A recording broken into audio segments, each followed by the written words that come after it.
Hello, everyone. Welcome to our podcast. My name is Anna, and I am so happy you are here with us today. This podcast is made for beginner English learners, and every episode is simple, fun, and useful. Today, we have a really important and motivating topic. We're going to talk about not wasting your time. Time is the one thing we all have equally.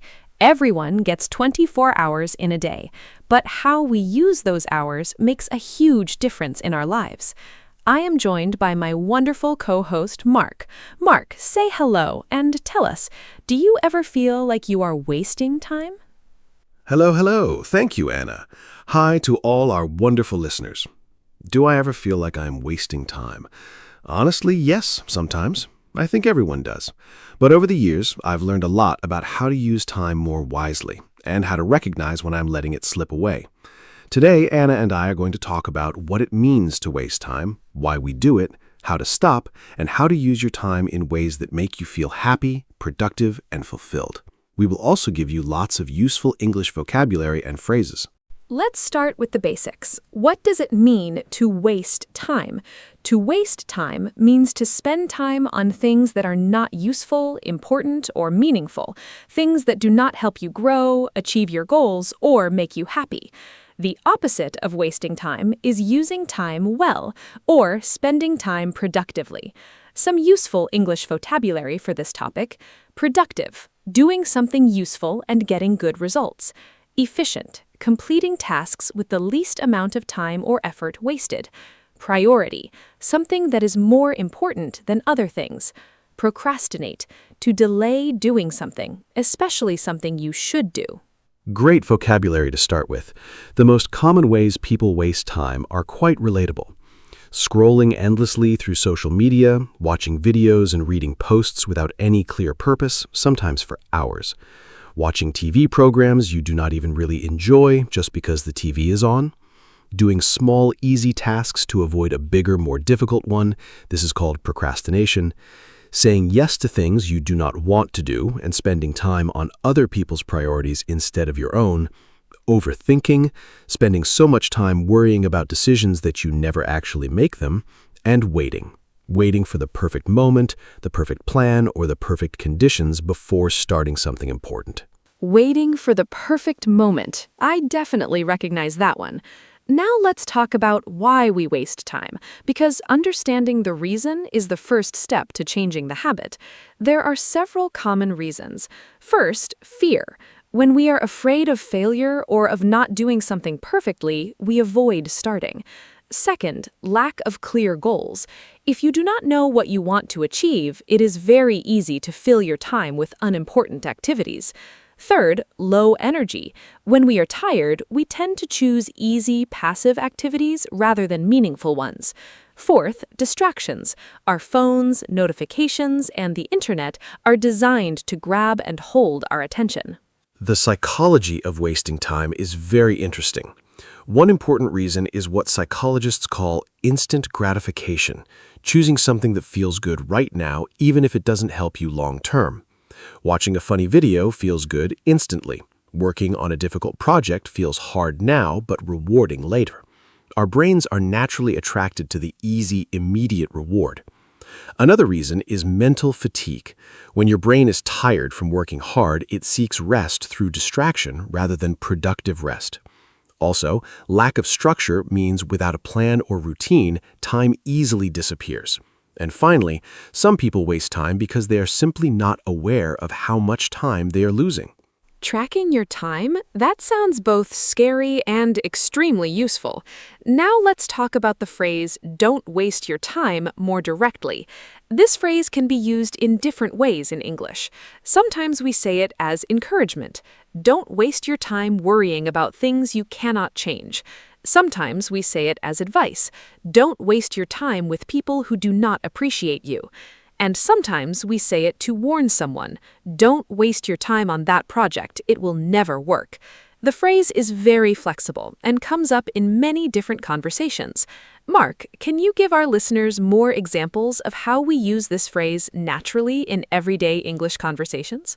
Sure. Here are many natural examples of don't waste your time in everyday use. Don't waste your time watching that show. It is really not good. Don't waste your time explaining it to him. He has already made up his mind. I realized I was wasting my time at that job. He was going nowhere. Stop wasting time on social media and do your homework. She doesn't waste any time. She always gets straight to the point. This is actually a compliment, meaning she's very efficient. I wasted 2 hours trying to fix it, and it wasn't even necessary. Every minute you waste worrying is a minute you could spend doing. Those examples are perfect. I especially love she gets straight to the point. What a great compliment for an efficient person. Now, let's talk about time management, because this is one of the most important skills for not wasting time. Time management means planning and controlling how you spend your hours to make sure you achieve your goals and priorities. Some key time management strategies: making a to-do list, writing down everything you need to do, setting priorities, deciding which tasks are most important and doing those first, using a schedule or planner, assigning specific times to specific tasks, breaking large tasks into small steps so they feel less overwhelming. Yes, time management is something I think about every day. My personal system is quite simple. Every evening, I write a short list of the 3 most important things I want to achieve the next day. Just 3, not 20. Keeping the list short forces me to think carefully about what really matters. In the morning, I do the most difficult or most important task first, before I check emails or social media. This is called eating the frog, doing the hardest thing first so everything else feels easy afterward.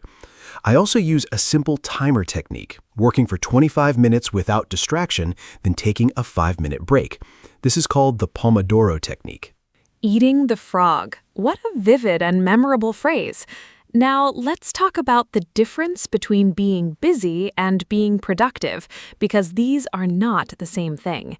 Many people are very busy all day, but do not actually achieve much that is truly important or meaningful. Being busy means your time is full of activity. Being productive means your activity is leading to real results and progress toward your goals. In English, we have a useful expression: working smarter, not harder. This means focusing your effort on the things that actually matter, rather than filling your day with tasks that keep you busy but do not move you forward. The difference is so important. Here is a clear example. Imagine 2 students. Student A studies for 5 hours, but spends most of that time looking at her phone, reorganizing her notes, and making her workspace look nice.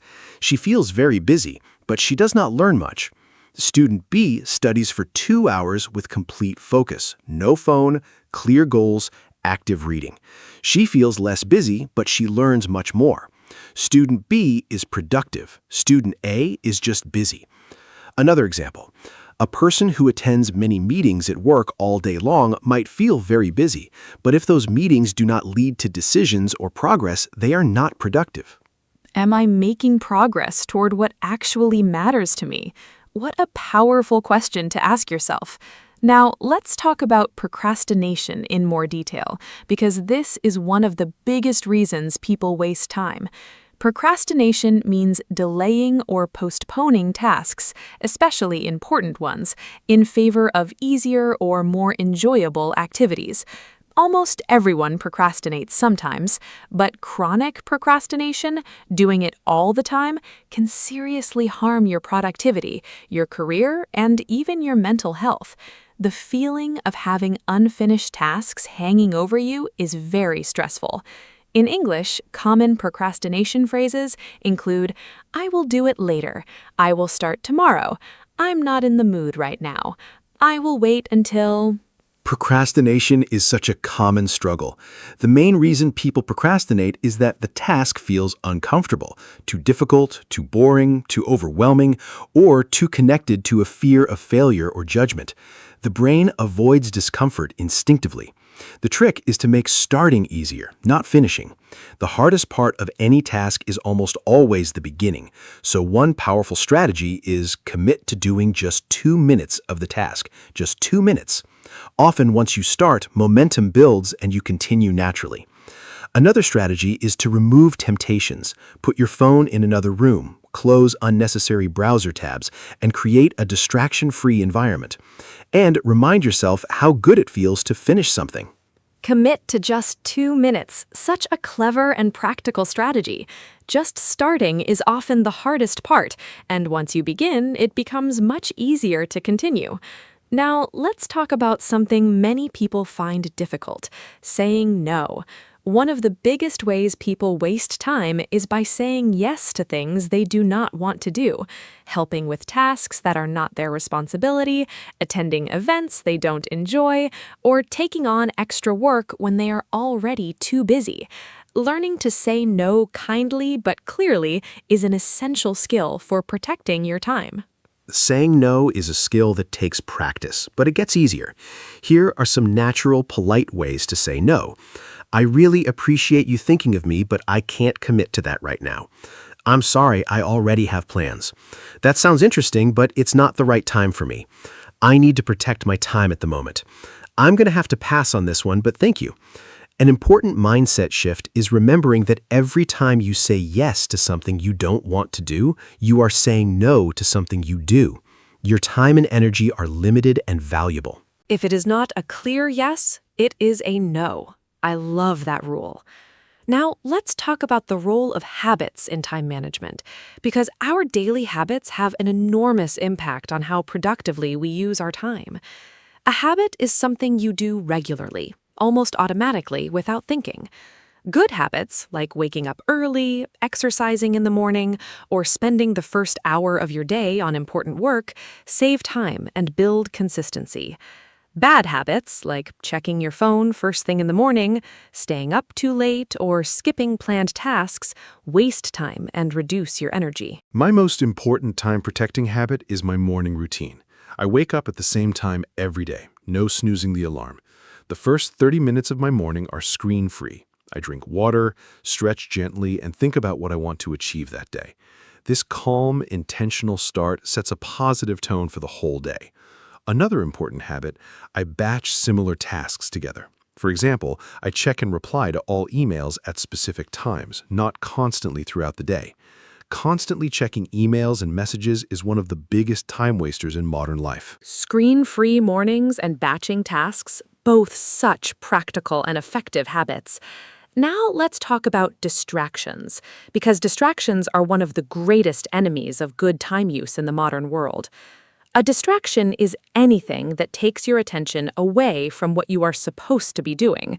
In today's world, the biggest distractions are smartphones, especially social media apps and notifications, the internet, easy to start browsing for one thing and find yourself reading something completely unrelated 30 minutes later, television, background noise and interruptions from other people, and our own wandering thoughts.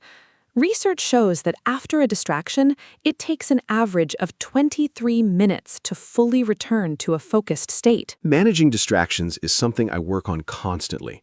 My most effective strategies: first, I put my phone on Do Not Disturb mode when I need to focus, or I physically leave it in another room.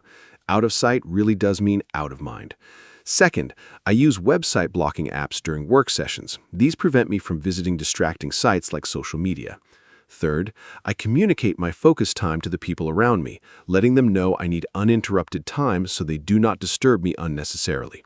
Fourth, I work in blocks of focus time with short breaks so my brain gets scheduled rest rather than seeking distraction randomly. A distraction list for random thoughts, that is genius. Writing ideas down instead of chasing them in your head keeps you focused and does not lose the thought. Now let's talk about social media and screen time specifically, because this is probably the most common time waster for people today. Research shows that the average person spends about 6 to 7 hours per day looking at screens, phones, computers, and televisions. Social media platforms are specifically designed to keep you scrolling as long as possible, using psychology to trigger dopamine, the brain's pleasure chemical, with every notification, like, and new post. My relationship with social media has changed a lot over the years. I used to scroll mindlessly for long periods and feel vaguely empty afterward. Now I approach it much more intentionally. I deleted most social media apps from my phone and only access them on my computer at specific limited times. I set a daily 30-minute limit for social media, enough to stay connected without losing hours. I also regularly ask myself, is this adding value to my life or am I just passing time? If the honest answer is the second one, I put the phone down. The feeling without the substance. That is such a powerful and honest description of mindless scrolling. Now let's talk about the value of rest and leisure, because not all non-productive time is wasted time. This is a really important distinction. Rest is necessary and healthy. Your brain and body need recovery time to function well. Leisure activities that bring you joy, reading, cooking, spending time with loved ones, walking in nature, are not wasted time at all. They restore your energy, nurture your creativity, and contribute to your overall well-being and happiness. The key difference is intentionality. Choosing to relax and enjoy yourself is very different from mindlessly drifting from one distraction to another. Restorative rest is so important and so different from passive time wasting. Here's the distinction I use. Genuine rest leaves you feeling refreshed, energized, and ready to engage with life again. True leisure activities are ones you actively choose because they bring you real joy or restoration. For me, restorative activities include sleeping 8 hours and taking short walks, reading books that genuinely interest me, cooking a new recipe, having meaningful conversations with friends, spending time in nature, and doing absolutely nothing, sitting quietly, thinking, watching the world. What does not restore me? Scrolling social media, watching TV I'm not truly enjoying, or staying in bed beyond what my body actually needs. After this activity, do I feel better or worse? The perfect test for genuine rest versus time wasting. Now let's talk about goals and time, because having clear goals is one of the most powerful motivators for using time well. When you know exactly what you want to achieve, it is much easier to make decisions about how to spend your time. A useful framework for setting goals is the SMART system. SMART stands for specific, clearly defined, not vague; measurable, you can track your progress; achievable, realistic, not impossible; relevant, connected to what truly matters to you; and time-bound, with a deadline. Clear goals are transformative for time management. When you have a specific goal with a deadline, every day becomes clearer. You can look at any activity and ask, does this bring me closer to my goal or does it not? If the answer is no, you can choose to spend less time on it. Goals also create motivation and momentum. Progress toward a meaningful goal feels very different from just being busy. Even small daily progress builds confidence and energy. For language learners especially, having a clear goal like, I want to hold a 5-minute conversation in English by the end of this month is so much more motivating and actionable than just, I want to improve my Eng. Time as a tool for building the life you want. What a beautiful way to think about it. Now, let's do a fun quiz for our listeners. I will describe a situation, and Mark will say whether this person is wasting time or using their time well, and why. Ready? Situation 1. Maria has a big exam in 3 days. She sits down to study, but first spends 20 minutes tidying her desk, sharpening all her pencils, organizing her notes by color, and making a cup of tea. Then she checks her phone briefly. Then she thinks about what to study first. After an hour, she has not actually studied anything. Listeners, what do you think? Maria is definitely wasting her time, in a very common and recognizable way. What Maria is doing is called productive procrastination, doing tasks that feel useful and organized, but are actually just ways of avoiding the real task, which is studying.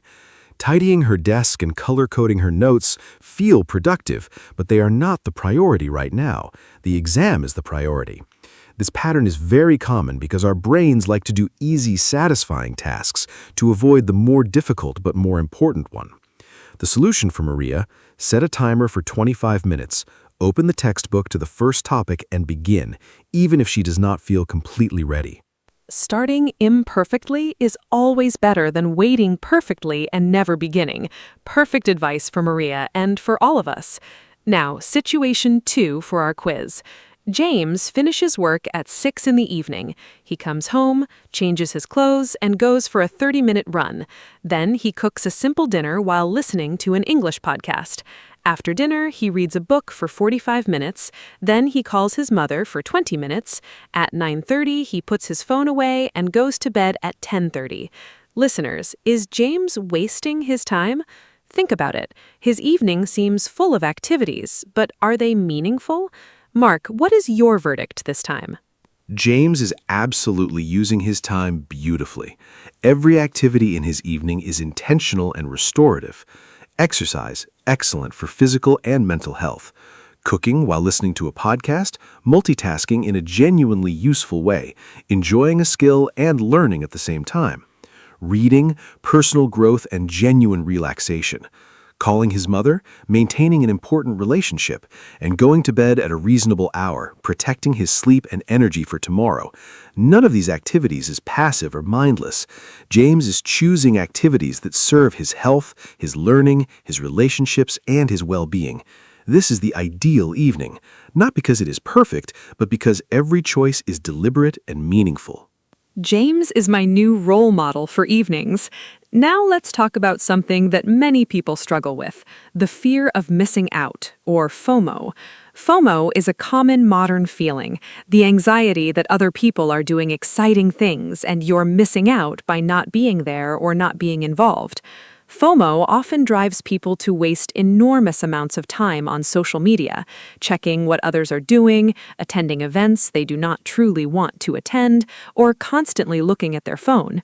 The solution to FOMO is sometimes called JOMO, the joy of missing out. This means finding genuine contentment and peace in your own choices, even when others are doing something different. FOMO is very real, and I have definitely experienced it. The turning point for me was realizing that social media only shows the highlights of people's lives, the best moments, the most exciting experiences. It's never the full picture.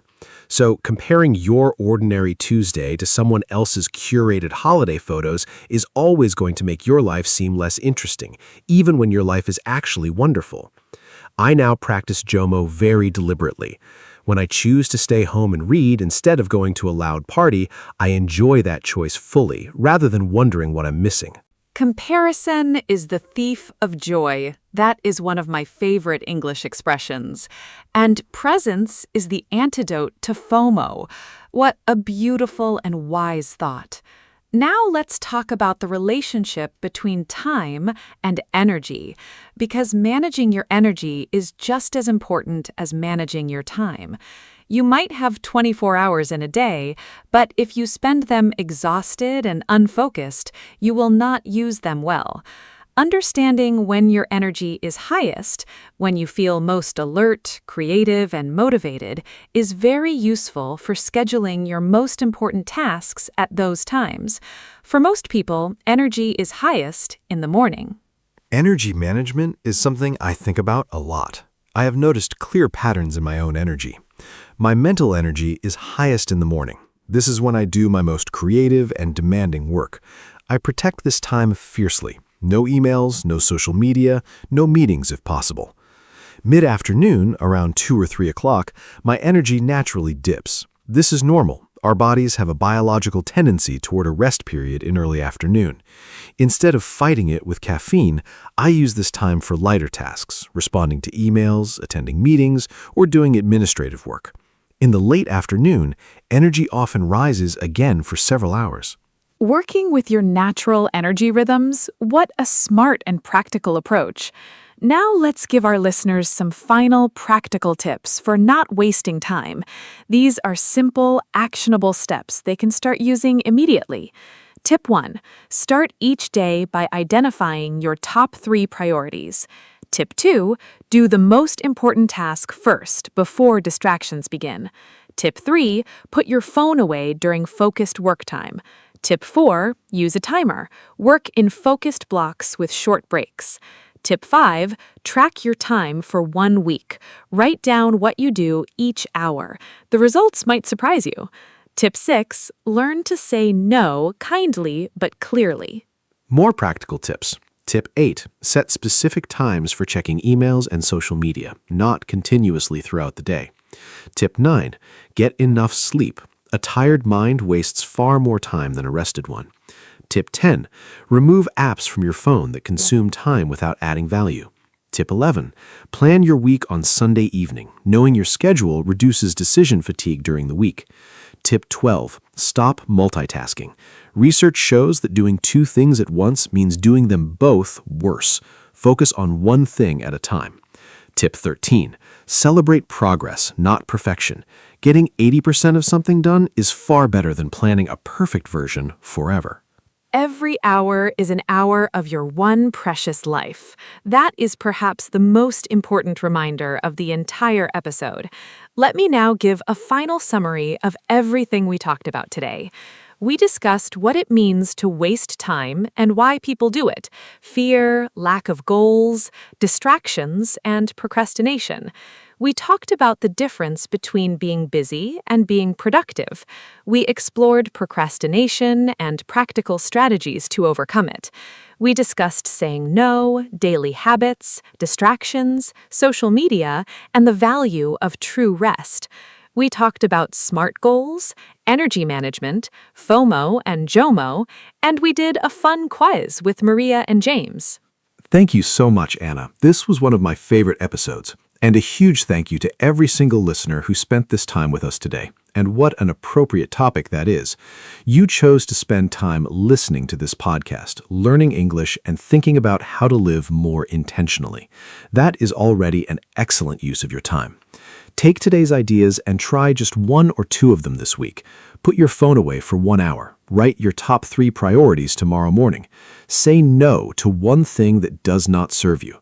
Small changes made consistently create enormous transformations over time. Hello, everyone, and welcome to our podcast. My name is Anna, and I am so happy you are here with us today. Today, we have a very exciting and important topic. We are going to talk about self-motivation. Self-motivation means the ability to push yourself forward, to do things, reach your goals, and keep going even when it is hard. This topic is important for everyone: students, workers, parents, dreamers. Everyone needs motivation in life. I am joined today by my wonderful co-host, Mark. We will talk about what motivation is, why we lose it, and how to find it again. We use simple English, so this podcast is perfect for beginners. Hi, Mark. How are you feeling today? And are you ready to talk about self-motivation? Hi, Anna. I am feeling great and very motivated today, which is perfect for our topic. Hello to all our wonderful listeners. Self-motivation is one of my favorite subjects. I think about it a lot because, honestly, staying motivated is something I have personally struggled with over the years. I've had periods of very high energy and ambition, and other periods of feeling completely stuck. Learning about self-motivation helped me understand why that happens and what to do about it. And the good news is, self-motivation is a skill. You can learn it and get better at it over time. That is very encouraging. So let's explore this topic together today. Anna, let's start from the beginning. What exactly is self-motivation? Great question. Self-motivation is the inner drive that makes you want to do something or achieve something without needing someone else to push you. When you are self-motivated, you start things by yourself. You keep going by yourself. You don't wait for your boss, your teacher, or your parents to tell you what to do. You just do it because you want to. There are 2 types of motivation. The first is external motivation. This means you do something because of an outside reward, like money, praise, or grades. The second is internal motivation. You do something because it makes you feel happy, proud, or fulfilled inside. Self-motivation is mostly about internal motivation. Mark, what do you think is the difference between the 2 types in everyday life? The difference is very important in everyday life. External motivation works well for a short time. For example, if your boss gives you a bonus, you feel motivated for a while. But when the bonus is gone, the motivation often disappears too. Internal motivation lasts longer because it comes from inside you. For example, when I started learning to cook, nobody asked me to do it and nobody paid me. I did it because I found it fun and creative. That internal joy kept me going for months. I practiced every weekend. Now I cook very well. External motivation can start things, but internal motivation sustains them. So if you want to stay motivated over a long time, it helps to find something that you genuinely care about and enjoy. Anna, do you think some people are naturally more motivated than others? That is a great question. I think some people seem naturally more energetic and driven, but I believe motivation is mostly a skill and a habit, not just a fixed personality trait. Some people learned good motivation habits early in life, maybe from their parents or teachers. Others had to learn later, but anyone can build stronger motivation at any age. What matters more than natural personality is your mindset, how you think about challenges, effort, and failure. People with a growth mindset believe they can improve through effort. They see failure as a lesson, not as proof that they are not good enough. That mindset creates strong self-motivation. People with a fixed mindset think abilities are fixed. You either have them or you don't. That thinking kills motivation. Mark, have you heard of the growth mindset before? Yes, the growth mindset comes from the work of psychologist Carol Dweck. She did many years of research and found that students who believed their abilities could grow and improve performed much better than students who believed their abilities were fixed. It is a very powerful idea. I remember when I first heard about it, I realized I had been using a fixed mindset in some areas of my life. For example, I always said, I am bad at math. That's just who I am. That belief stopped me from even trying to get better. When I changed to a growth mindset and said, I can improve at math if I practice and get help, everything changed. I started trying harder and I did improve. Your beliefs about yourself directly affect your motivation. Anna, how did you first learn about self-motivation? I started learning about self-motivation after a difficult year in my mid-20s. I had big dreams. I wanted to start my own small business, improve my English, travel more, and get healthy. But I wasn't doing any of those things. I had the dreams, but not the action. I felt frustrated and confused. Why could I not just do the things I wanted to do? I started reading books about habits and motivation. One book that changed my life was about setting clear goals and taking small actions every day. I learned that motivation doesn't always come first. Sometimes action comes first and motivation follows. That was a completely new idea for me. I thought you had to feel motivated before you could act, but actually, you often feel motivated after you start acting. Mark, what do you think about that idea? I think that idea is one of the most useful things anyone can learn about motivation. Many people wait to feel motivated before they begin. They say, I will start exercising when I feel more energetic, or I will study when I feel like it. But that feeling often never comes, or it comes and goes very quickly. The secret is to start even when you don't feel like it. Start small. Do just 2 minutes. Just open the book. Just put on your shoes. That small start usually creates a little momentum, and momentum builds motivation. I heard someone compare it to pushing a heavy cart. It's hardest to move at the very beginning, but once it starts rolling, it's much easier to keep going. Starting is always the hardest part. Have you experienced this, Anna? Yes, absolutely. This is something I experience almost every week. For example, I go for morning walks. There are many mornings when I wake up and I really don't want to go. My bed is warm and comfortable, and going outside in the cold seems terrible. But I have a rule. I just put on my walking shoes. That's it. Just the shoes. Once I have my shoes on, I almost always go. And once I am outside and walking, I feel wonderful. I am always happy I went. I never come home and think, I wish I had stayed in bed. The motivation follows the action. This is called the 2-minute rule by some coaches. You just commit to 2 minutes of anything. Often, 2 minutes turns into 20.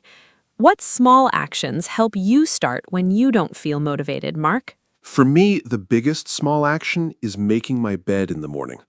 It sounds so simple and almost silly, but it works for me. When I make my bed, I have already completed one task. My brain feels a small win and it wants another. That feeling of completion gives me energy and a sense of control over the day. Another small action I use is writing one sentence in my journal first thing in the morning. Just one sentence about how I feel or what I want from the day. Once I write that one sentence, I usually write more. These entry point habits are very powerful. They lower the barrier to starting. The hardest part of any task is beginning. Make the beginning as small as possible, and you make it easy to start. Let's talk about goals now, Anna. How important are goals for self-motivation? Goals are extremely important for self-motivation. Without a clear goal, motivation has nowhere to go. Imagine you are driving a car, but you have no destination. You would just drive around without purpose. Goals give you direction. They tell you where to go and why. But not all goals are created equal. I think goals need to be specific and personal. A goal like, I want to be healthier, is too vague. A better goal is, I will walk for 30 minutes 3 times a week for the next month. That is specific, measurable, and realistic. Also, the goal needs to be your goal, not your parents' goal, not your teacher's goal, not what society says you should want. Goals that come from your own values and desires create much stronger motivation. Mark, how do you set your goals? I use a simple system that I learned a few years ago. I set goals in 3 time frames. First, I have a big long-term goal, something I want in the next 1 to 3 years. For example, improving my professional skills or building a healthy lifestyle. Second, I break that big goal into smaller monthly goals. What can I do this month to move toward the big goal?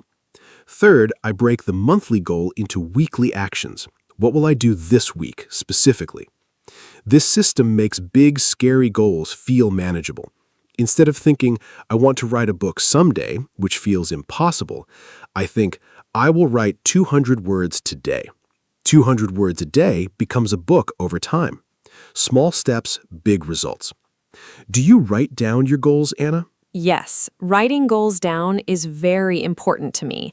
There's a well-known idea that people who write their goals are much more likely to achieve them. When you write a goal, it becomes more real and more serious. It moves from a vague wish in your head to a clear intention on paper. I write my goals in my journal at the beginning of every month, and I review them every week. Reviewing goals regularly is just as important as writing them. It keeps your attention focused. We are very easily distracted by social media, by other people's opinions, by daily problems. Reviewing your goals brings you back to what matters to you. I also write why next to each goal. Why do I want this? The why is very powerful. It is the fuel for motivation. Mark, let's talk about the why. How important is knowing your why? Knowing your why is perhaps the most important thing in self-motivation. The why is your reason for doing something. And the deeper and more personal the reason, the more powerful the motivation. For example, someone might say their goal is to exercise. Their why could be to lose weight, to feel more energetic, to be healthy for their children, or to feel confident. The last 2 reasons, being there for children, feeling confident, are emotionally strong. They connect to core human needs. When things get hard, those deep reasons keep you going. A shallow why breaks under pressure. A deep why holds. I think it is worth spending time asking yourself honestly, why do I really want this? What will it mean for my life? The answer reveals a lot. Anna, what is a why that has driven you strongly? One of my strongest whys was learning English seriously. My surface reason was, I want a better job, but when I dug deeper, the real reason was, I want to communicate with people from all over the world. I want to read books in their original language. I want to travel freely and not feel lost. I want to feel confident and capable. Those deeper reasons were very emotional for me. They connected to my identity and my dreams. On days when studying English was boring or hard, I remembered those reasons and kept going. Now I'm here, hosting an English podcast. The why really works. I also think it helps to picture yourself after you achieve the goal. How will you feel? What will your life look like? That visualization is a great motivator. Do you use visualization, Mark? Yes, visualization is a technique used by many athletes, performers, and successful people. You close your eyes and imagine yourself achieving your goal in detail. What do you see? What do you hear? How do you feel? The more vivid and detailed the image, the better. Your brain responds to a strong mental image in a way that is similar to actually experiencing it. It builds confidence and desire. I use visualization when I have a big presentation or a new challenge. I close my eyes and picture myself doing it confidently and well. It reduces my fear and increases my motivation. But I also think visualization should be paired with planning and action. Just imagining a goal without working toward it is just daydreaming. You need both the dream and the plan. Let's talk about planning now, Anna. How does a plan help motivation? A plan is like a map for your motivation. Without a plan, you have a goal, but you don't know how to get there. That uncertainty is very discouraging. You feel overwhelmed and don't know where to start. A clear, simple plan removes that confusion. It says, do this today, do this tomorrow, do this next week. You follow the steps, and slowly you move forward. I keep my plans very simple. I don't write complicated systems. I just write 3 things I will do today that move me toward my goal. Just 3 things. That is manageable and not overwhelming. I also plan for obstacles.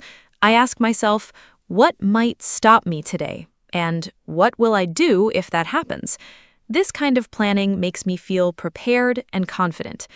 Mark, what do you do when your plan doesn't work? When my plan doesn't work, I try not to treat it as a failure. I treat it as information. Something didn't work. Okay, why? Was the plan too ambitious? Was the timing wrong? Was I missing a skill or resource? I ask those questions and I adjust. Flexibility is very important in self-motivation. Many people have an all-or-nothing mindset.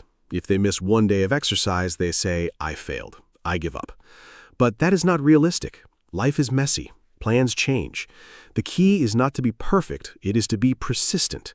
Persist means you keep going even after small failures. I sometimes think of motivation like a bouncing ball. You will drop it sometimes. That is normal. The important thing is to pick it back up again. How do you handle failure and setbacks, Anna? Handling failure is one of the most important skills for self-motivation. When something goes wrong, my first step is to allow myself to feel disappointed, but only for a short time. I give myself 1 day to feel bad. Then I move on. I think it is important to allow negative feelings, but not to live in them forever. After that short feeling time, I look at what happened objectively. What went wrong? What can I learn? What will I do differently? I write these things down. This turns a failure into a lesson. It keeps my self-respect and my forward momentum. I also remind myself of past successes. When I doubt myself after a failure, I look at my journal and read about times I succeeded. That reminder gives me confidence to try again. Let's talk about confidence and motivation. Are they connected, Mark? Yes, confidence and motivation are deeply connected. When you feel confident, you believe you can do something, so you try. When you try and succeed, your confidence grows. And growing confidence increases your motivation. It's a positive cycle. But the opposite is also true. When you feel low confidence, you doubt yourself and avoid trying. When you avoid things, you miss the chance to succeed, and that decreases your motivation further. So how do you build confidence? Mainly through small successes. You set a small, achievable goal. You achieve it, you feel proud and capable. You set another small goal. Over time, these small wins build a strong foundation of confidence. I always say success builds success. One small win is the seed of the next. Anna, what gives you confidence when you feel low? When I feel low in confidence, a few things help me. First, I remember my past wins. I have a small list I keep in my journal, moments when I did something I was proud of. Reading that list reminds me that I am capable. Second, I do something I am already good at. If I feel insecure about a new challenge, I first do a task I know I can complete well. That small success warms up my confidence, like stretching before exercise. Third, I talk to someone who believes in me. Sometimes we need a friend to remind us of our strengths. We can be very blind to our own abilities. Having one or two people who genuinely support you is incredibly valuable for motivation. Mark, how does the people around us affect our self-motivation? The people around us have a huge effect on our motivation, probably more than we realize. Research shows that we are strongly influenced by the habits and attitudes of the people we spend the most time with. If you are surrounded by motivated, positive, ambitious people, their energy is contagious. You naturally start to think and act like them. But if you spend most of your time with people who complain, give up easily, or discourage new ideas, that energy is also contagious, in a negative direction. I'm not saying you should abandon friends who struggle, but I do think you should be intentional about where you spend your energy and who you listen to. Find people who inspire you. Spend more time with them. Their motivation will feed yours. Do you have people like that in your life, Anna? Yes, I have a few people who are very important for my motivation. My best friend is a very hardworking and creative person. When I am around her, I feel more energetic and ambitious. She inspires me without even trying. I also follow a few people online, writers, coaches, creators, whose work and words inspire me. Reading their stories or watching their videos helps me feel connected to a bigger world of motivated people. I think community is very powerful for motivation. Many people join groups or clubs, running groups, study groups, online communities, where everyone shares the same goal. That shared energy is very motivating. You feel less alone in your efforts, and when others see your progress, it encourages you to continue. Have you ever joined a group to help with motivation, Mark? Yes. A few years ago, I joined a running group. I'm not a natural runner. I find it hard, and I used to hate it. But when I started running with a group every Saturday morning, everything changed. I did not want to let the group down. I knew they would be there, and I didn't want to be the person who didn't show up. That social commitment was very motivating. Over time, I also started to enjoy the conversations during the runs. And the feeling of finishing a run with a group is wonderful. You celebrate together. I went from hating running to looking forward to Saturdays. The group changed my motivation completely. Commitment to others is a very powerful tool for motivation. When you make a promise to yourself, it's easy to break. When you make a promise to others, it's much harder. Anna, let's talk about habits and routines now. Yes, habits and routines are incredibly important for self-motivation. Here's the thing about motivation. It naturally goes up and down. Some days you feel very driven and energetic. Other days you feel flat and unmotivated. If your progress depends only on your feelings, you will be very inconsistent. But if your progress depends on habits and routines, you keep moving forward even on low motivation days. A habit is an automatic behavior. You do it without thinking too much. You brush your teeth every morning, not because you feel motivated, but because it is a habit. You can build the same kind of automatic behavior around your goals. If studying English every morning becomes a habit, you will do it whether you feel motivated or not. Consistency beats motivation every single time. Mark, how do you build good habits? Building good habits is a skill. I follow a few simple principles. First, I make the habit very easy to start. If the habit is too hard at the beginning, I will avoid it. So I start with the smallest possible version. Want to read more? Start with 1 page a night. Want to exercise? Start with 5 minutes. Once the habit is established, I can gradually increase it. Second, I link the new habit to an existing one, habit stacking. After I drink my morning coffee, I will do 10 minutes of English practice. The coffee is the trigger for the new habit.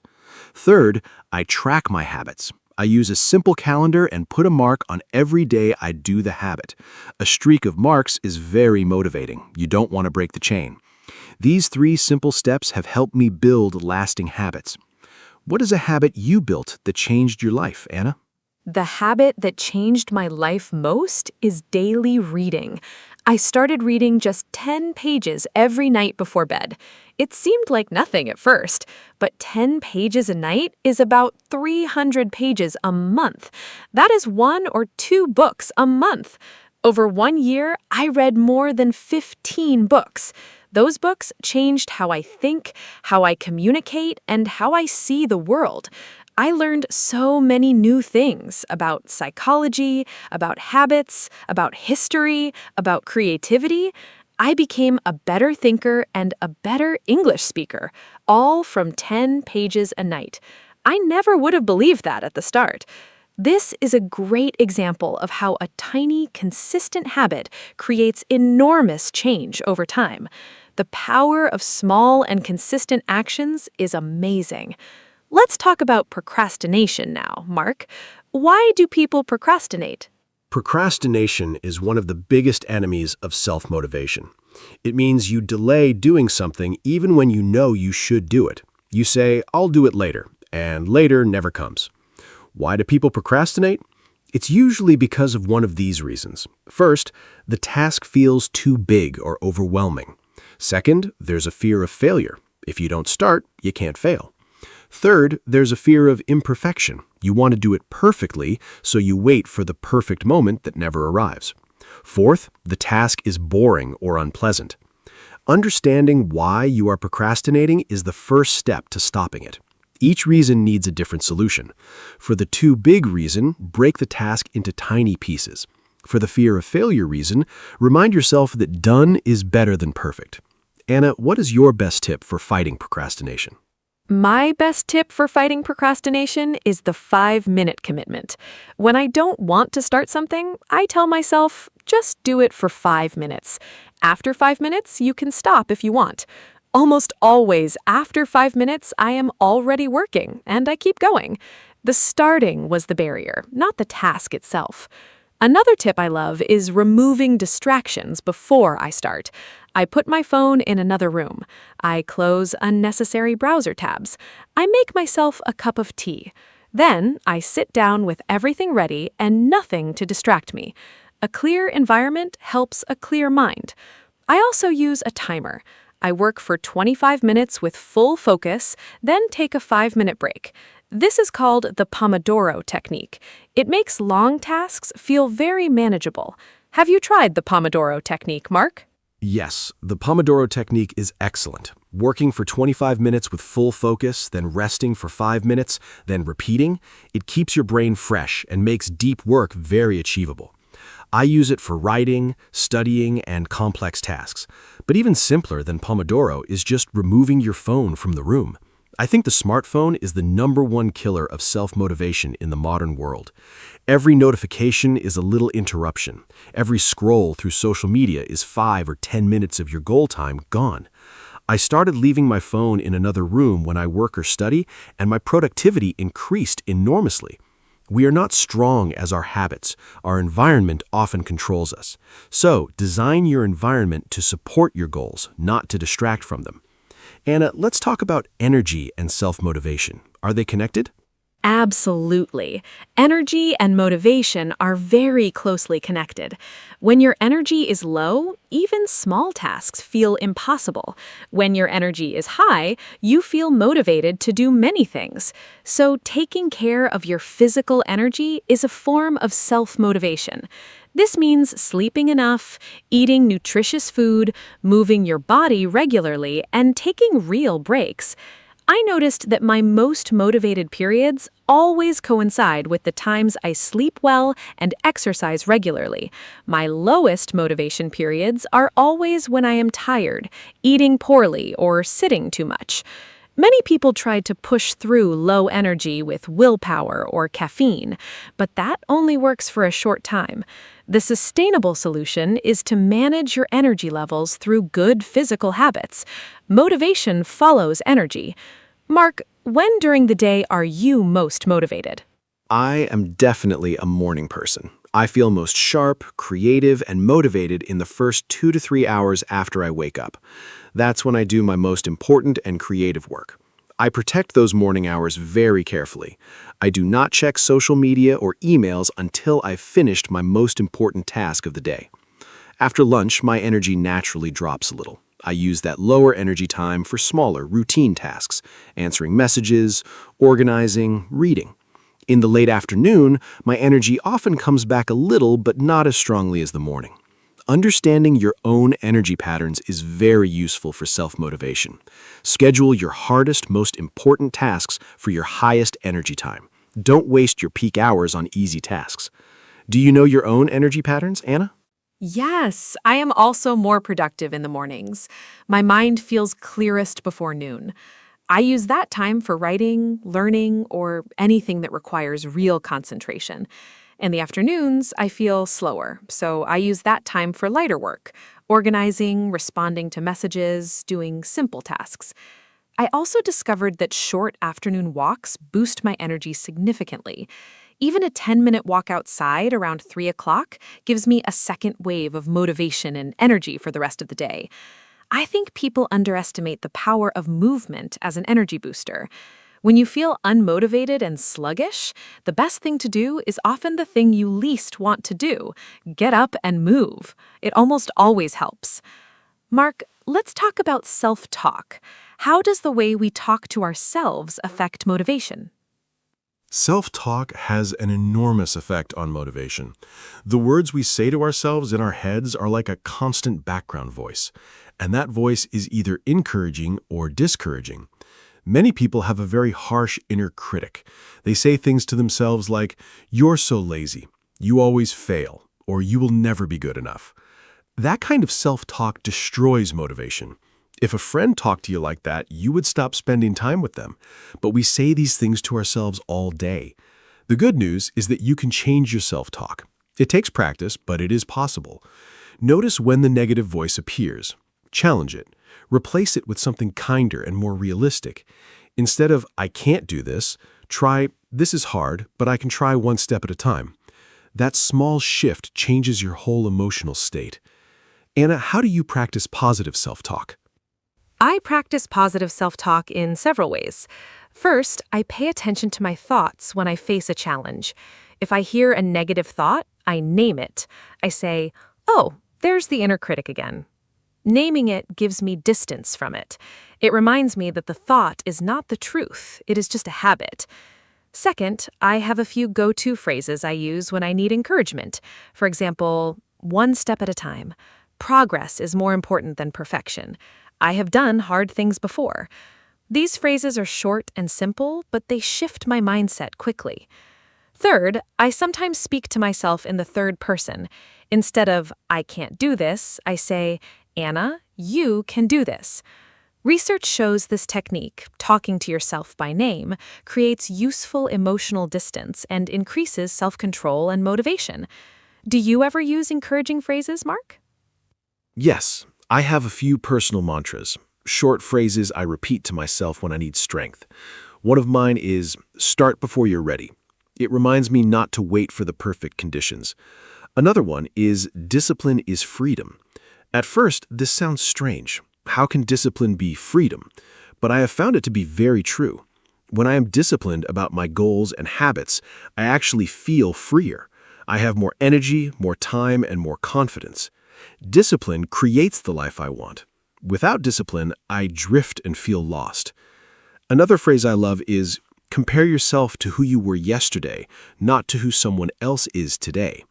Comparing yourself to others is very damaging to motivation. The only competition that matters is with your past self. Are you better today than yesterday? That is what counts. Anna, what is your personal mantra? My personal mantra is, "Done is better than perfect." I need to remind myself of this often because I have perfectionist tendencies. I sometimes delay finishing things because they are not quite right. But perfectionism, as we discussed before, is a motivation killer. It keeps you stuck. Done is better than perfect reminds me that completing something imperfect is 1,000 times more valuable than an unfinished masterpiece that exists in my imagination. I also love the phrase, "Every day is a new start." When I have a bad day or miss a habit, I remind myself that tomorrow is a fresh beginning. The past day is gone. I can choose differently tomorrow. That idea takes the pressure off and keeps me motivated to try again. Before we say goodbye today, I want to leave our listeners with a few final thoughts. Self-motivation is not about being perfect. It is not about feeling excited every single day. It's about building habits, knowing your why, taking small steps, and being kind to yourself when things are hard. Every person listening today has goals and dreams inside them. The question is not whether those goals are possible, they probably are. The question is, will you take the first small step today? Not tomorrow, not next Monday, today. One step, no matter how small. That step is the beginning of everything. I believe in every person listening. You have what it takes. And remember, motivation follows action. So go take that first step. Thank you so much for listening, and thank you, Anna, for this wonderful conversation today. Thank you, Mark. This was such an energizing and inspiring conversation. And a huge thank you to all of you who listened today. I hope this episode gave you something useful, a new idea, a tip, a phrase, or just the reminder that you are capable of more than you think. Self-motivation is a skill, and like any skill, it grows with practice and patience. Be patient with yourself. Celebrate your small wins. Find your why. Build tiny habits. Surround yourself with people who inspire you. And please, be kind to your inner voice. You are your own most important coach. If this podcast helped you even a little, please share it with a friend who might need some motivation today. Come back next time for more friendly English conversations. Until then, keep going. You've got this. Goodbye from me, Anna. Hello, everyone. Welcome to our podcast. My name is Anna. I am so happy you are here today. Today, we have a very special topic. We are going to talk about family. Family is very important to all of us. In this podcast, I am with my friend Mark. We will talk about our families, our parents, brothers, sisters, and more. I think this is a great topic for people who are learning English. It is simple, but it is also very personal and nice. I hope you enjoy our conversation. Now, let me say hello to Mark. Hi, Mark. How are you today? Hi, Anna. I am great, thank you. And hello to all our listeners. I am Mark, and I am very happy to be here today. I love talking about family. For me, family is everything. It is the most important thing in life. I think this topic is perfect for beginners because we all have a family, and we all know words like mother, father, sister, and brother.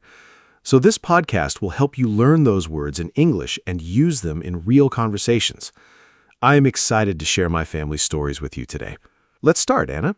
Tell us a little about your family first. Sure. My family is not very big. There are 4 people in my family.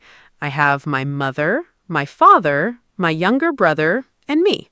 We all live together in one house. My mother's name is Maria. She is very kind and warm. My father's name is David. He is strong and funny. My brother's name is Tom. He is 12 years old. I am 25, so I am older than Tom. We are a close family. We eat dinner together every evening. We also watch TV together on weekends. I love my family very much. They are always there for me. What about you, Mark? How many people are in your family? My family is a little bigger than yours.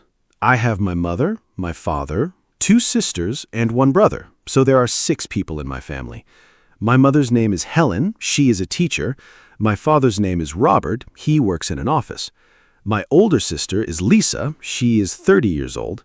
My younger sister is Becky. She is 20. My brother's name is Sam. He's 22. I am the second oldest. We all grew up in the same town. Now some of us live in different places, but we still talk every week. Family is family, right? It doesn't matter where you live. That's what I believe. Do you live close to your parents, Anna? Yes, I do. I still live with my parents. I know some people think that is unusual, but I really like it. My home is warm and comfortable. My mother cooks very well, and I love her food. In the mornings, we have breakfast together before work and school. My father drives Tom to school every day. It is a nice routine. I also help my mother in the house. I clean my room, and sometimes I cook, too. Living with family can be wonderful. Of course, sometimes we disagree, but we always talk and fix things. I think good communication is very important in a family. Do you live with your family, Mark, or do you live alone? I live alone now. I moved out of my parents' house 3 years ago. I have my own apartment. At first, it was difficult. I missed my family a lot. I missed my mother's cooking the most. Her pasta is amazing. Now I cook for myself, but it is not the same. I visit my parents every Sunday. We have lunch together and we talk for a long time. It's my favorite day of the week. I also call my brother Sam almost every day. We are very close. Having your own place is good for independence, but family time is still very special to me.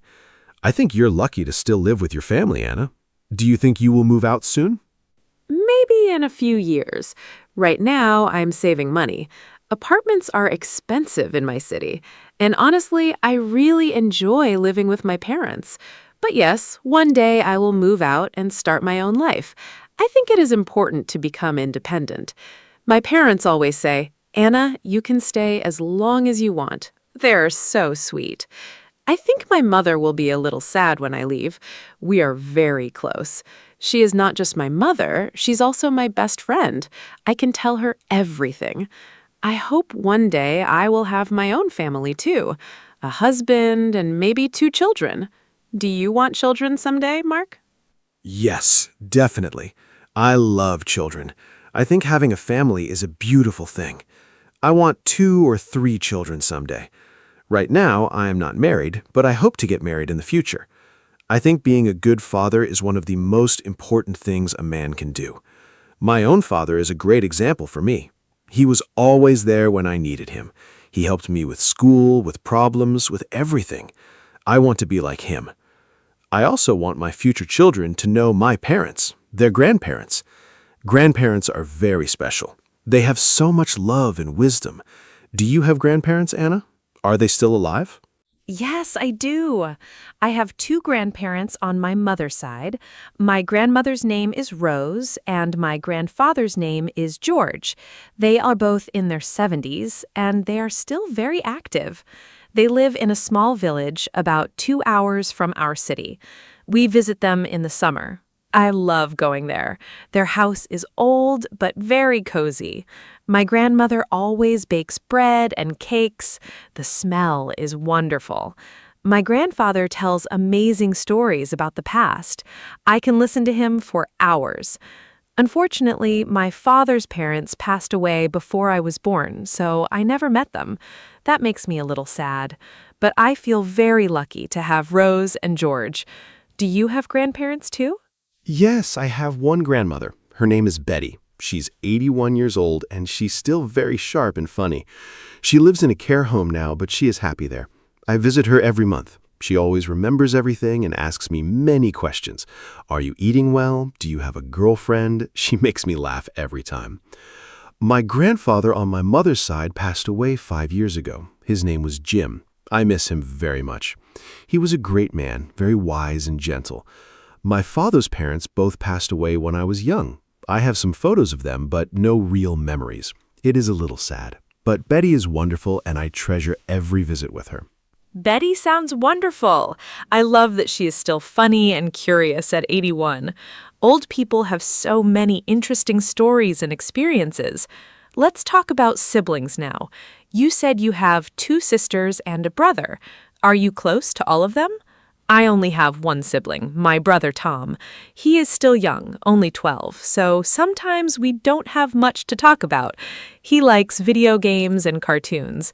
I prefer books and music, but I love him very much. I help him with his homework sometimes. He calls me the homework helper. It's funny. When he was a baby, I used to carry him around the house. Now he is almost as tall as me, growing up so fast. Do you get along with your siblings well? Yes, mostly. I am very close to Sam, my brother. We talk almost every day. We like the same sports and the same music. It is very easy to be friends with him.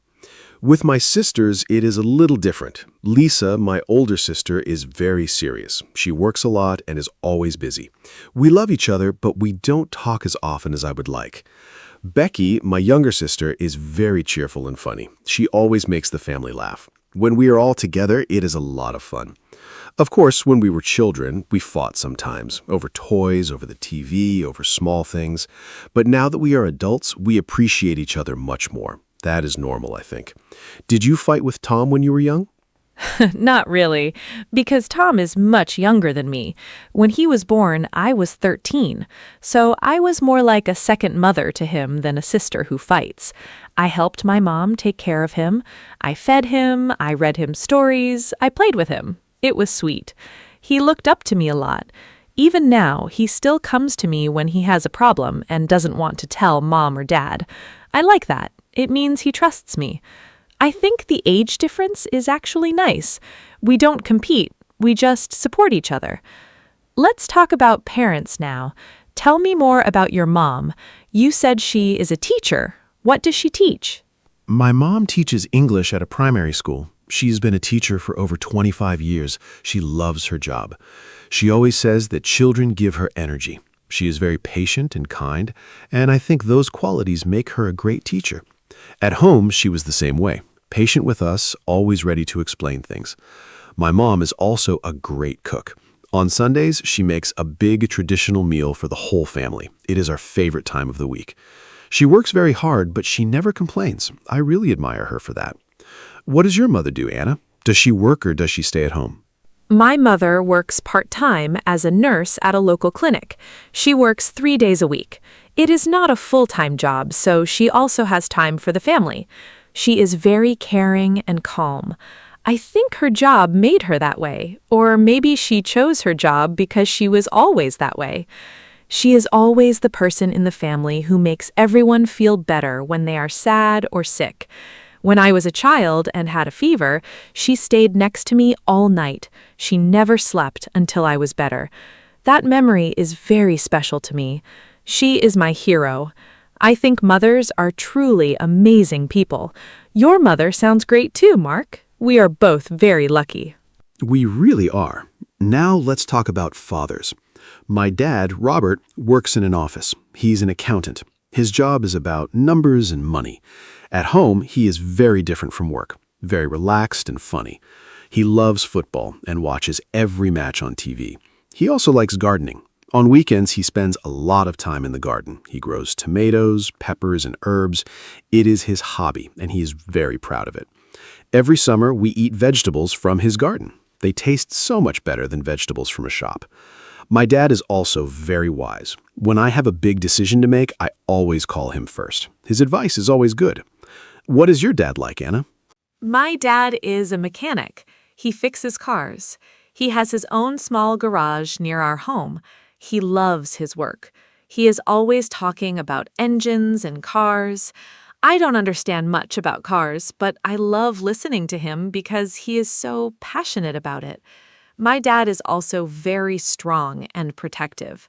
He is quiet sometimes, but when he talks, everyone listens. He is not the type of person who shows emotions easily, but I know he loves us deeply. He shows it through actions, not words.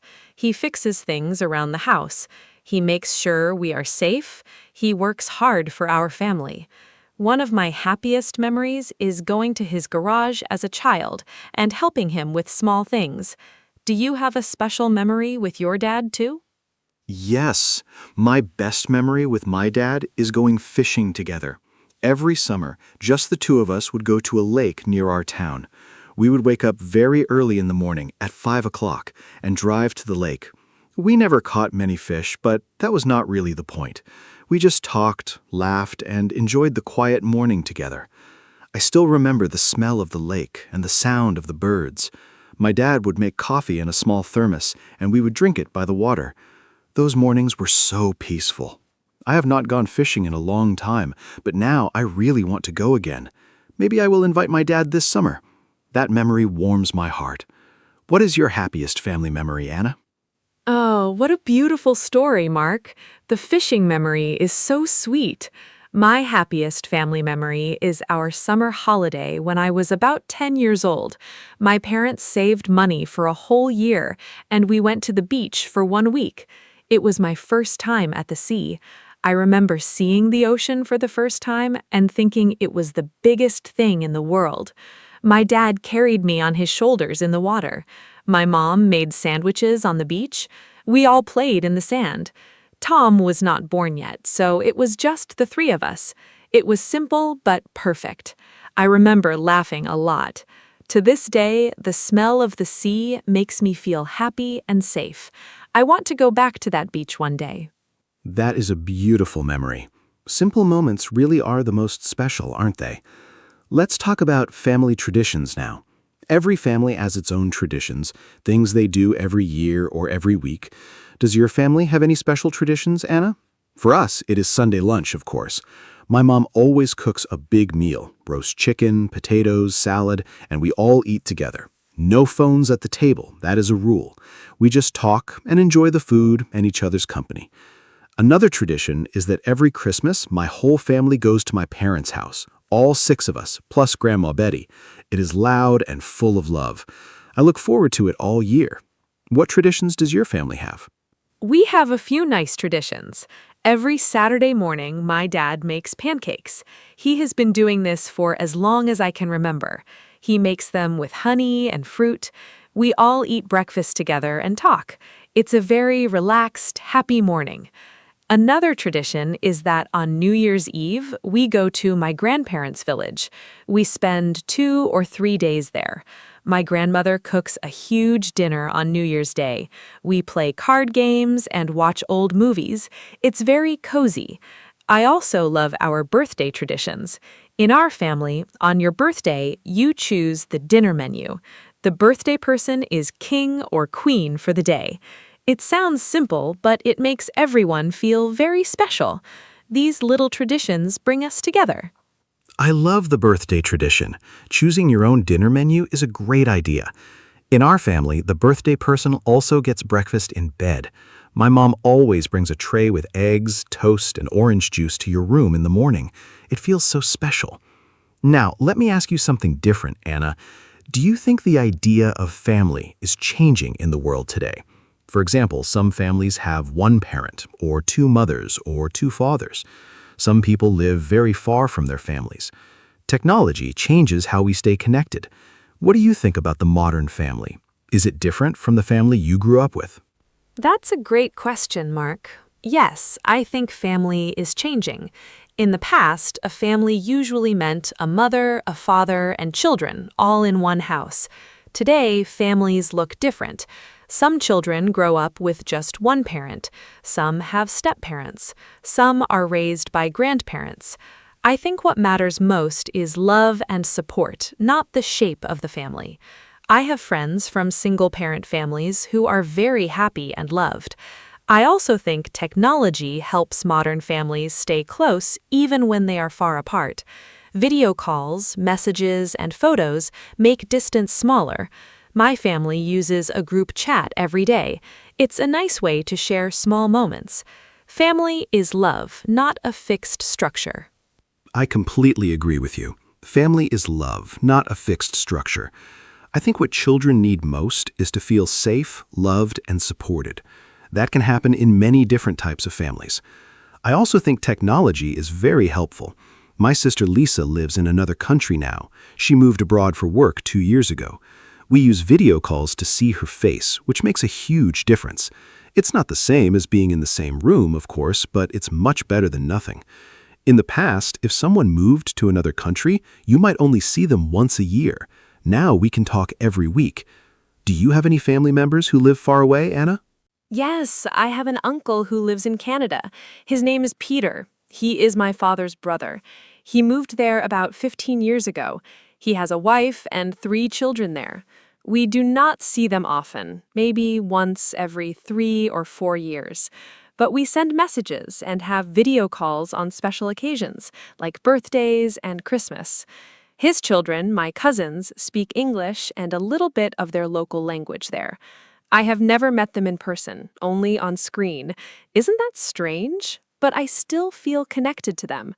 I hope to visit Canada one day. It would be amazing to finally hug my cousins. Do you have relatives who live abroad, Mark? Yes, Lisa lives in Germany now. She moved there for her job in engineering. She's doing very well there. I think she is happy, but she misses home sometimes. We can see it in her face during video calls, especially around the holidays. On Christmas, she flies home, and that is the best day. The moment she walks through the door, my mom starts crying, happy tears. It is a very emotional and beautiful moment every time. I also have two cousins who live in Australia. We do not have much contact, but I know they are there. Family spreads around the world these days, but the heart stays connected. I think that's a wonderful thing about family. How do you feel when you think about your uncle in Canada? I feel a little sad, but also happy for him. He built a beautiful life there. He has a good job, a lovely family, and a nice home. My father misses him, though. You can see it. When they talk on the phone, my dad is more relaxed and happy than usual. Brothers have a special bond, I think, even when they grow up and live far apart. It reminds me that family connections don't disappear with distance. They just change shape. Let's talk about something lighter now. Mark, what is the funniest thing that ever happened in your family? Every family has funny stories. I'm sure you have a good one. Oh yes, I have a very funny story. One Christmas, my dad was cooking the turkey. He's not usually the cook, that is my mom's job, but he wanted to surprise her. He forgot to take the plastic bag of things out from inside the turkey before he put it in the oven, so the whole kitchen smelled terrible. We had to open all the windows in winter. It was so cold and so funny. My mom came home and saw the disaster, and instead of being angry, she laughed until she cried. We ended up ordering pizza for Christmas dinner that year. Now, every Christmas, my dad says, "Don't worry, I will not cook the turkey this year." We still laugh about it every single time. Do you have a funny family story, Anna? That is hilarious. Pizza for Christmas dinner? That is a story to tell for life. My funny story is about my brother, Tom. Last year, he wanted to make breakfast for my mom on Mother's Day. He was 11 at the time. He decided to make toast with jam. Simple, right? But he put 4 pieces of bread in the toaster at the same time and then forgot about them. He went to watch TV.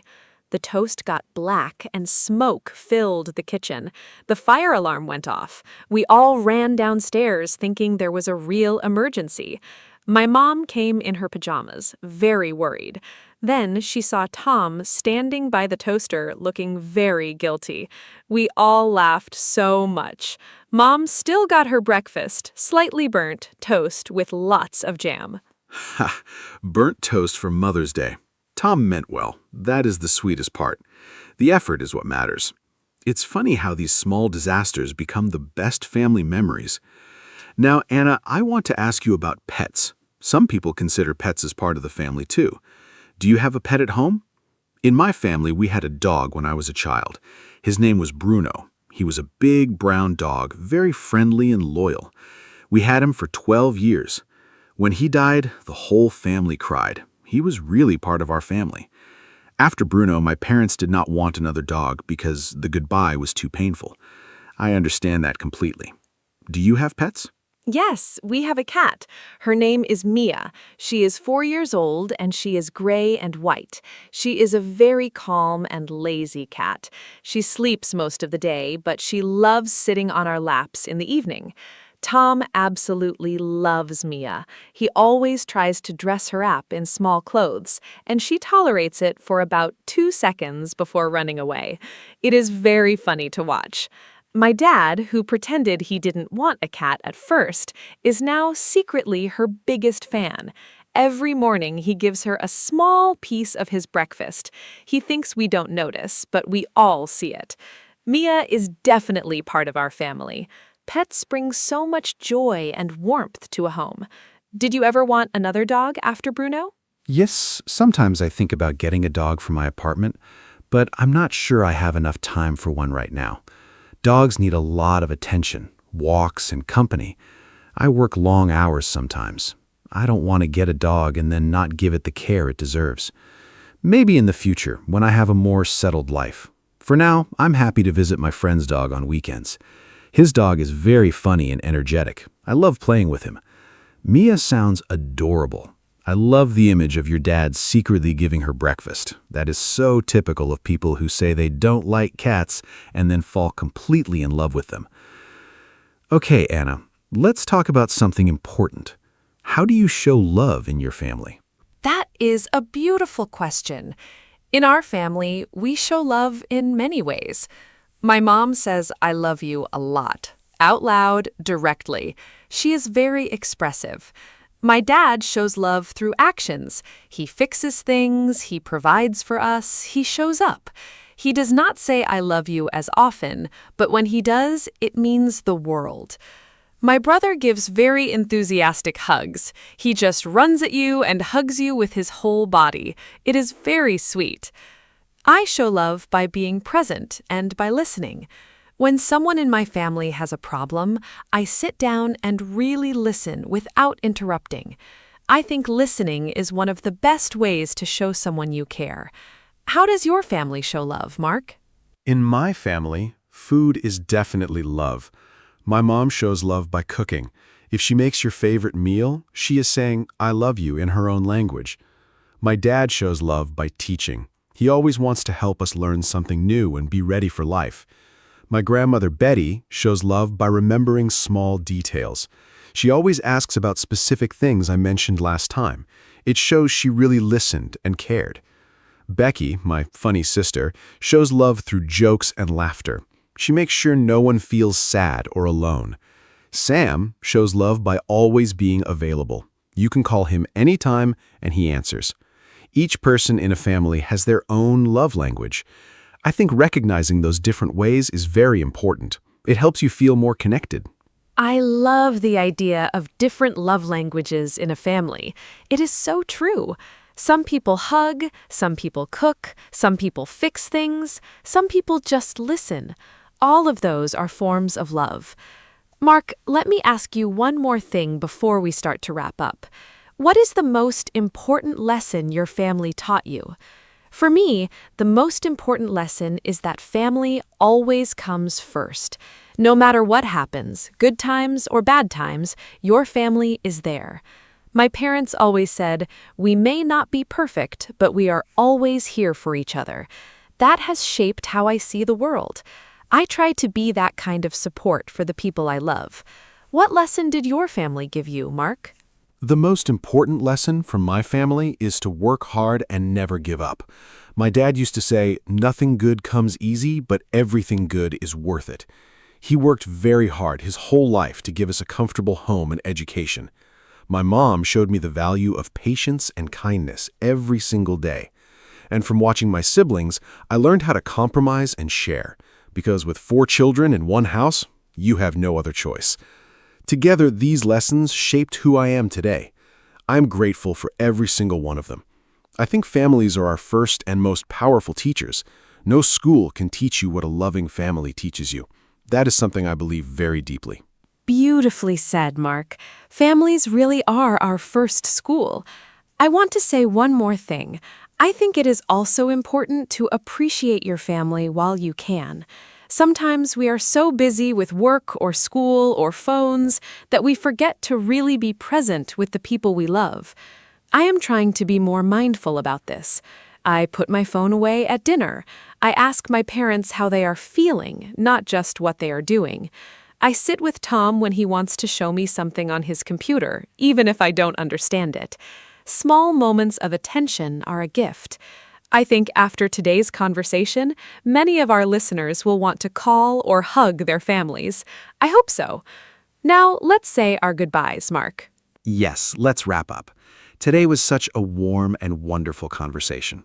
I really enjoyed talking about family with you, Anna. I think we touched on so many important things: parents, siblings, grandparents, traditions, memories, love, and lessons.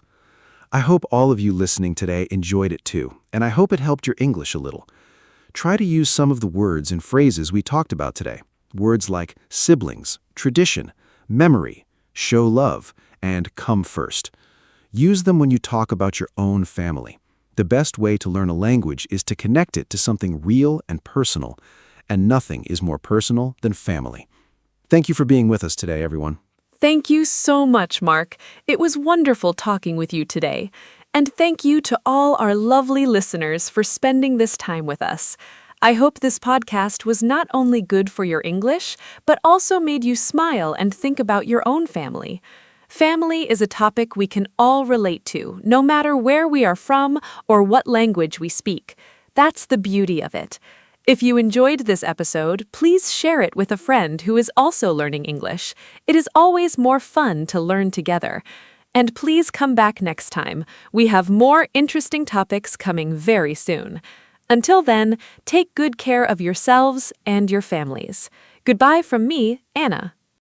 Hello, everyone. Welcome to our podcast. My name is Anna, and I am so happy you are here with us today.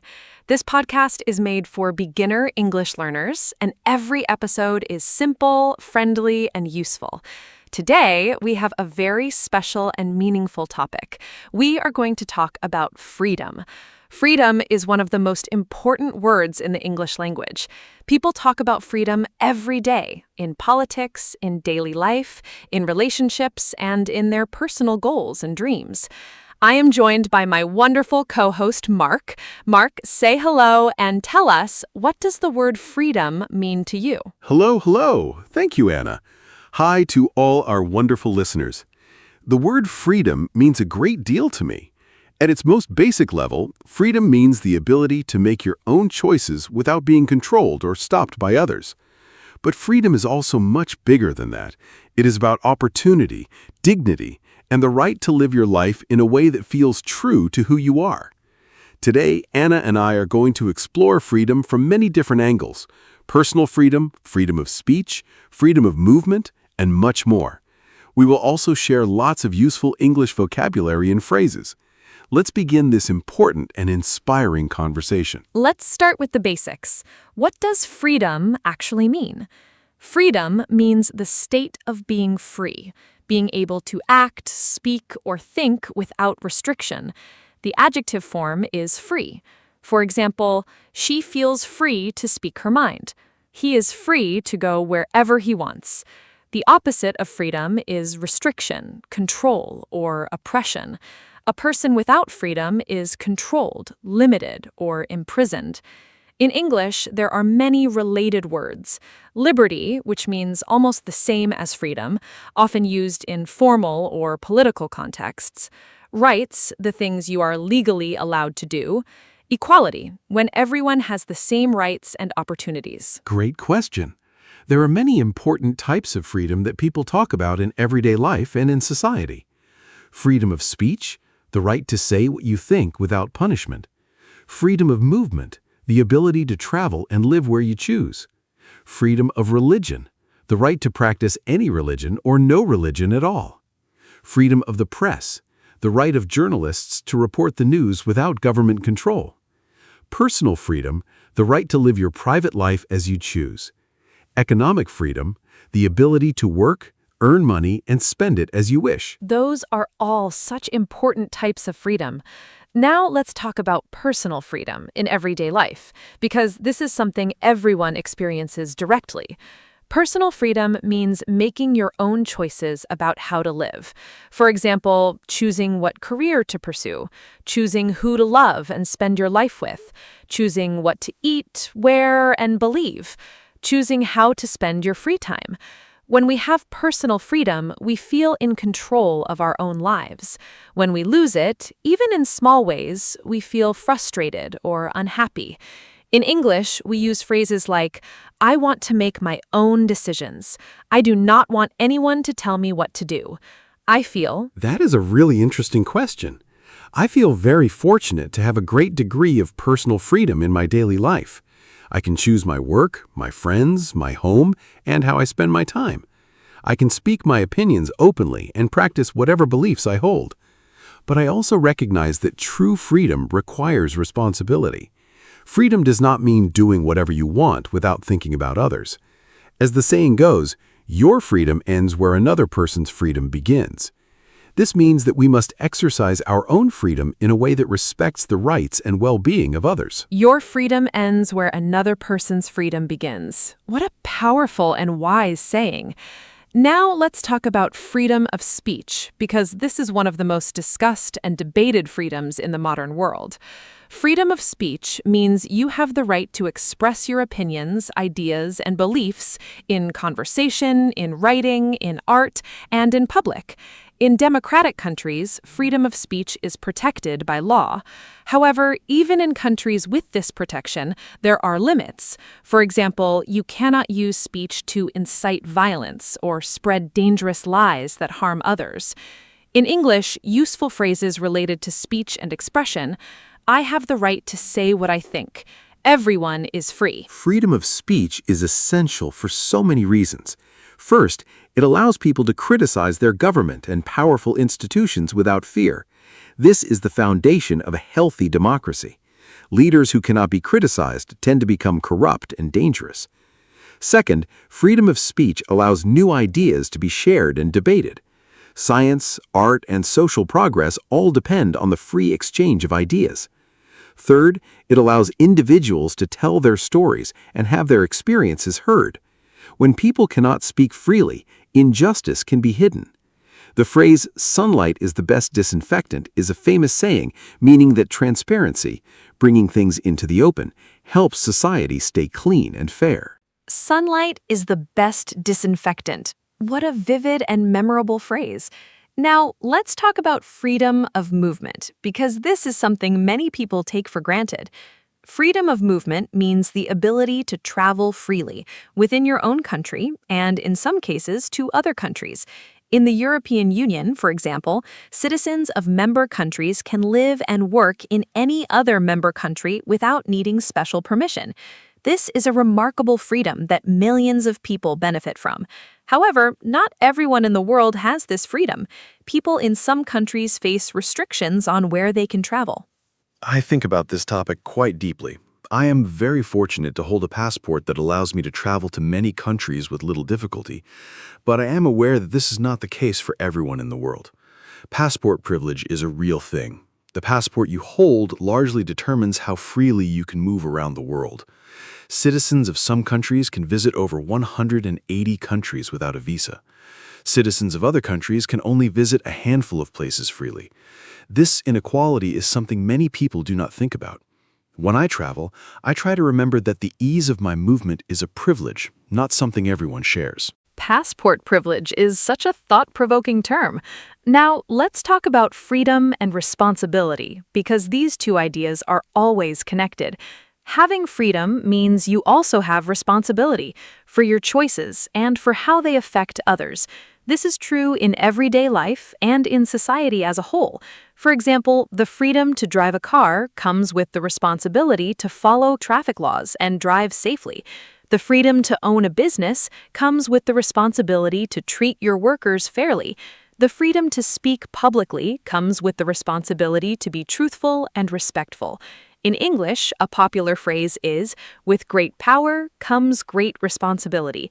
Mark, can you give more examples of how freedom— Freedom and responsibility are truly inseparable. Here are more everyday examples. The freedom to use social media comes with the responsibility not to spread false information or bully others online. The freedom to have children comes with the enormous responsibility of caring for and raising them well. The freedom to live in a democratic country comes with the responsibility to participate by voting, staying informed, and being an active citizen. The freedom to eat whatever you choose comes with the responsibility to consider the impact on your health and on the environment. And the freedom to have a voice comes with the responsibility to listen as well as speak. Responsibility transforms freedom from selfishness into wisdom. Beautifully said. Now, let's talk about financial freedom, because this is something many people dream about. Financial freedom means having enough money saved and invested that you do not need to work just to pay your basic bills. It means you have choices about how to spend your time, rather than being forced to work long hours in a job you dislike. Some people achieve financial freedom through saving carefully, investing wisely, and spending less than they earn over many years. Others build businesses that eventually provide passive income, money that comes in without requiring constant active work. Financial freedom is something I think about a lot. To me, it does not necessarily mean being extremely wealthy. It means having enough to cover your needs comfortably, enough savings to handle unexpected problems, and enough flexibility to make choices based on what you value rather than just financial necessity. I do believe it is achievable for many people through consistent saving habits, living within your means, and making smart decisions about money over time. However, I also recognize that structural inequalities in society make financial freedom much harder for some people than others. Wages, access to education, healthcare costs, and economic opportunity are not equally distributed. Living within your means is such a key phrase for financial freedom. Now, let's talk about freedom and relationships, because the way freedom operates within personal relationships is very interesting. In a healthy relationship, whether a friendship, a romantic relationship, or a family relationship, both people should feel free to be themselves. They should be able to express their thoughts and feelings honestly, pursue their own interests and friendships outside the relationship, and make personal decisions without constant control or judgment. When one person in a relationship controls or restricts the other too much, it becomes unhealthy. In English, we use phrases like, "I feel free to be myself with you." A good relationship gives you space. Healthy freedom in a relationship is so important. I think it means mutual trust and respect, trusting your partner enough to give them space and respecting their individuality and independence. It means supporting each other's separate friendships, hobbies, and personal goals. It means being able to disagree, express different opinions, and even spend time apart without feeling threatened or jealous. The phrase "love sets you free" suggests that real love does not trap or restrict, it liberates. A partner who loves you genuinely wants you to grow, explore, and be your full self. Controlling behavior, checking someone's phone, limiting their friendships, or making all decisions for them is the opposite of love. Real love and real freedom go hand in hand. What a beautiful and true statement. Now let's talk about freedom and creativity. When we have the freedom to create, to write, paint, sing, dance, build, or imagine, we express our most genuine and unique selves. Creative freedom means making art or ideas without being told exactly what to think or produce. History shows us that some of the greatest works of art and literature were created in conditions of restriction, people finding creative freedom even in difficult circumstances. In English, we often say someone has creative freedom when they are given space to make their own artistic decisions. Creativity and freedom are deeply connected, though creativity is remarkably resilient. It finds expression even in the most restrictive conditions. Many great artists, writers, and musicians have created extraordinary work under censorship, poverty, or oppression. They found ways to communicate truth through metaphor, symbol, and hidden meaning. However, I believe creativity truly flourishes when people have genuine freedom. Freedom to explore ideas without fear, freedom to challenge conventions, freedom to fail and try again. When people feel free, they take creative risks, and creative risk-taking leads to real innovation and beauty. The phrase, "necessity is the mother of invention," suggests that even restriction can drive creativity, but I believe freedom is still the best environment for it. Freedom is the best environment for the human creative spirit to bloom. I love that image. Now let's talk about freedom and nature. Many people feel a profound sense of freedom when they are in nature, in the mountains, by the sea, in a forest, or in a wide open field. Being in nature removes the restrictions of daily life. No screens, no schedules, no demands. You can move freely, breathe fresh air, and feel connected to something larger than yourself. In English, we have beautiful phrases about this feeling. Feeling free as a bird, the open road, the great outdoors, and breathing room, meaning space to relax and think freely. I feel enormously free in nature. There is something almost magical about being in a wide-open natural landscape. When I hike in the mountains, I feel the weight of everyday worries literally lift from my shoulders. The scale of the landscape, the vast sky, the distant horizon, the silence puts everything in perspective. Small problems seem less important. Big questions feel more approachable. The phrase, "to get some headspace," means to gain mental clarity and perspective, and nature does this beautifully. I think many people in modern, busy urban lives are deeply hungry for this kind of freedom, the simple freedom of open space, fresh air, and quiet. To get some headspace, such a useful and evocative phrase. Now let me ask you something a little different. Is absolute freedom, total freedom with no rules or limits at all, actually desirable? This is a very interesting philosophical question. If there were absolutely no rules, no laws, and no limits on what anyone could do, would people be more free, or would life become dangerous and chaotic? Many philosophers have thought about this question. Thomas Hobbes, a famous English philosopher, argued that without rules, life would be nasty, brutish, and short. Others argue that freedom requires some structure to protect everyone's rights. Mark, what do you think? Is total, unlimited freedom actually a good thing? This is a fascinating question. I do not think total, unlimited freedom is truly desirable or even possible in a society. Here's why. If one person has total freedom to do absolutely anything, then other people lose their freedom because they become victims of that person's unchecked actions. True freedom for everyone requires a social agreement, rules and laws that protect each person's rights and prevent one person from violating another's. This is the idea behind the social contract in political philosophy. We give up some absolute freedoms, like the freedom to harm others without consequence, in exchange for living safely and cooperatively in society. Structured freedom is the most meaningful kind. What a clear and wise conclusion. Now let's talk about freedom and education. Education is one of the most powerful tools for creating genuine freedom. When you have knowledge, when you can read, think critically, understand the world, and communicate effectively, you have more choices in life. You are less likely to be manipulated or deceived. You are better equipped to participate in society and advocate for yourself and others. In English, the phrase "knowledge is power" directly connects learning to freedom and empowerment.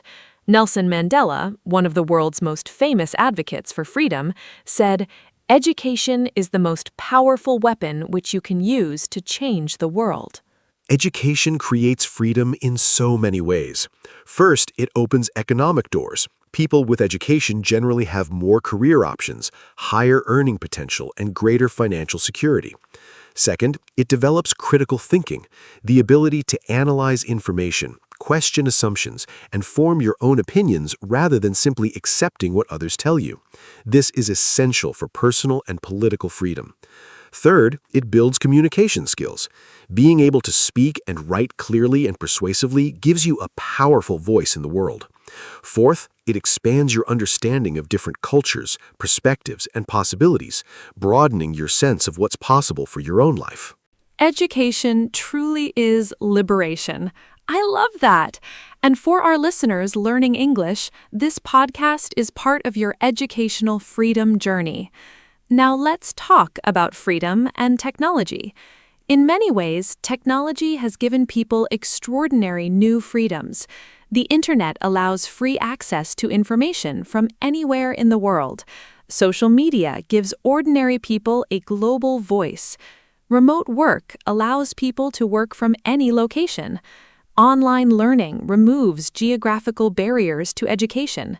Translation technology breaks down language barriers. These are remarkable freedoms that did not exist for most of human history. However, technology also brings new restrictions and risks. Mark, do you think technology makes us more free or less free overall?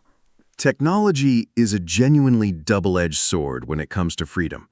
On the positive side, the internet has democratized information, giving billions of people access to knowledge that was previously only available to the privileged few. It has given voices to marginalized communities. It has connected people across borders and cultures. On the negative side, technology can reduce freedom in serious ways. Governments can use technology for surveillance, tracking citizens' movements and communications. Social media algorithms can create information bubbles, limiting the range of ideas people are exposed to. And constant connectivity can create a sense of never being truly free from work, news, or social obligations. Technology amplifies both freedom and restriction. Such an insightful and balanced observation. Now, let's talk about some important people in history who fought for freedom. The world has been shaped by remarkable individuals who sacrificed enormously to expand freedom for others. Nelson Mandela spent 27 years in prison fighting against apartheid, the system of racial separation and inequality in South Africa. He became a global symbol of courage and the struggle for equality. Mahatma Gandhi led India's peaceful independence movement against British colonial rule. Rosa Parks refused to give up her seat on a bus in Alabama in 1955, becoming a symbol of the American civil rights movement. So many incredible people have fought for freedom throughout history. Harriet Tubman escaped slavery in the United States and then led many others to freedom through a secret network of safe houses called the Underground Railroad, one of the most courageous acts of resistance in American history. Malala Yousafzai, still young today, has fought for girls' right to education in Pakistan and around the world, surviving a serious attack for speaking out. Aung San Suu Kyi spent many years under house arrest in Myanmar for advocating democracy. Frederick Douglass escaped slavery and became one of the most powerful voices against it through his writing and speeches. What an inspiring list of extraordinary people. Freedom is not given, it must often be fought for. That sentence gives me goosebumps. Now let's talk about a very simple but meaningful question. What does freedom feel like in everyday life? Not the big political or philosophical kind, but the small, daily feeling of being free. The feeling when you finish work on a Friday evening and have a whole weekend ahead. The feeling when you finish an exam or a difficult project. The feeling when you step outside on a beautiful morning with nowhere specific to be. The feeling of being completely understood by a good friend. Oh, I love this question. The everyday moments of freedom are some of the most precious. My favorites, the feeling of finishing a challenging piece of work and closing my laptop, knowing the task is done and I am free. The moment I step off a plane in a new country and feel the air of a different place, pure freedom of possibility. Sunday morning with no schedule, drinking coffee slowly, reading a book with nowhere to be. A long walk with no destination, just walking where curiosity leads me. And the wonderful feeling of laughing deeply with close friends. Being so comfortable and accepted that you can be completely yourself. Being fully yourself with no pretense. That is such a profound definition of freedom. Now let's talk about inner freedom, freedom of the mind and spirit. This is perhaps the deepest kind of freedom. You can be physically restricted in a difficult job, in a difficult place, in a difficult situation, and still have inner freedom. Inner freedom is the freedom to choose how you think, what you value, and how you respond to your circumstances. Viktor Frankl, an Austrian psychiatrist who survived Nazi concentration camps, wrote about this beautifully in his book, Man's Search for Meaning. He said that even in the most terrible circumstances, the last human freedom is the freedom to choose. Viktor Frankl's idea of inner freedom is one of the most powerful and moving concepts I have ever encountered. He demonstrated that even in conditions of extreme suffering and total physical restriction, a person can maintain their dignity and their inner life. They can choose to find meaning, to maintain hope, to act with love and courage. This is an extraordinary and inspiring insight. Stoic philosophy, an ancient Greek and Roman tradition, also emphasizes inner freedom. The Stoics taught that we cannot always control external events, but we can always control our response to them. The phrase respond, do not react captures this idea. Respond, do not react. Such a powerful phrase for daily life. Now let's give our listeners some useful English expressions and idioms related to freedom. Free as a bird, completely free with no restrictions. Break free, to escape from something that was holding you back. Set someone free, to release someone from restriction. Give someone free rein, to allow them to do whatever they choose. Footloose and fancy free, having no responsibilities or commitments, completely free. The world is your oyster. You have complete freedom and many opportunities in front of you. Cut loose, to become free from something, often to relax and have fun. More wonderful freedom expressions. Born free, a famous phrase from a song and film about a wild lion, meaning freedom is a natural state. Fly the nest, when young adults leave home and become independent for the first time. Spread your wings, to explore new opportunities and become more independent. No strings attached, complete freedom with no hidden conditions or obligations. The open road, a symbol of freedom and adventure, often used when talking about travel or new beginnings. Think outside the box, to be free in your thinking, not limited by conventional ideas. March to the beat of your own drum is one of my all-time favorite English expressions. It beautifully captures the idea of living authentically and independently. Now let's talk about the relationship between freedom and happiness. Research in psychology suggests that having choices, having freedom, does make people happier, to a point. But too many choices can actually cause anxiety and dissatisfaction. This is called the paradox of choice. Psychologist Barry Schwartz found that when people have too many options, they often feel less satisfied with their final choice because they wonder if a different choice would have been better. So freedom and happiness are connected, but the relationship is more complex than it first appears. The paradox of choice is a fascinating idea. I think freedom is essential for happiness, but you are right that unlimited choices do not automatically mean more happiness. The research suggests that a moderate amount of meaningful choice is most conducive to well-being, enough to feel autonomous and self-determining, but not so many options that you feel overwhelmed and paralyzed. I also think the kind of freedom matters enormously. Freedom to pursue meaningful relationships, creative work, and personal values tends to produce lasting happiness.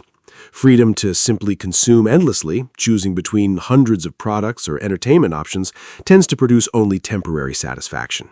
Simple, bounded freedom exercised with intention. I am going to write that down. Now let's do a quick and fun quiz for our listeners. I will give a definition, and Mark will tell us the correct word or phrase. Listeners, try to answer before Mark speaks. First, this is the freedom to say what you think without punishment. What is the correct term in English? Think about it. We talked about this earlier in today's episode. It's one of the most fundamental freedoms in a democratic society, and it's protected by law in many countries around the world. Can you remember the term? The answer is freedom of speech. The complete phrase is freedom of speech, the right to express your opinions, ideas, and beliefs without fear of punishment. Well done to all our listeners who got it right. Let me give the next quiz question. This is the phrase we use to describe a person who has no commitments or responsibilities and is completely free. Think about it carefully. It's a fun, informal English idiom. We mentioned it earlier in the episode when we talked about freedom expressions and idioms. It has 4 words. The phrase describes someone who is free to go anywhere and do whatever they choose. It sounds a little old-fashioned, but is still used today. The answer is footloose and fancy-free. A person who is footloose and fancy-free has no ties, no responsibilities, and is completely free to do whatever they wish. A truly free spirit. Now here is my final quiz question for our listeners.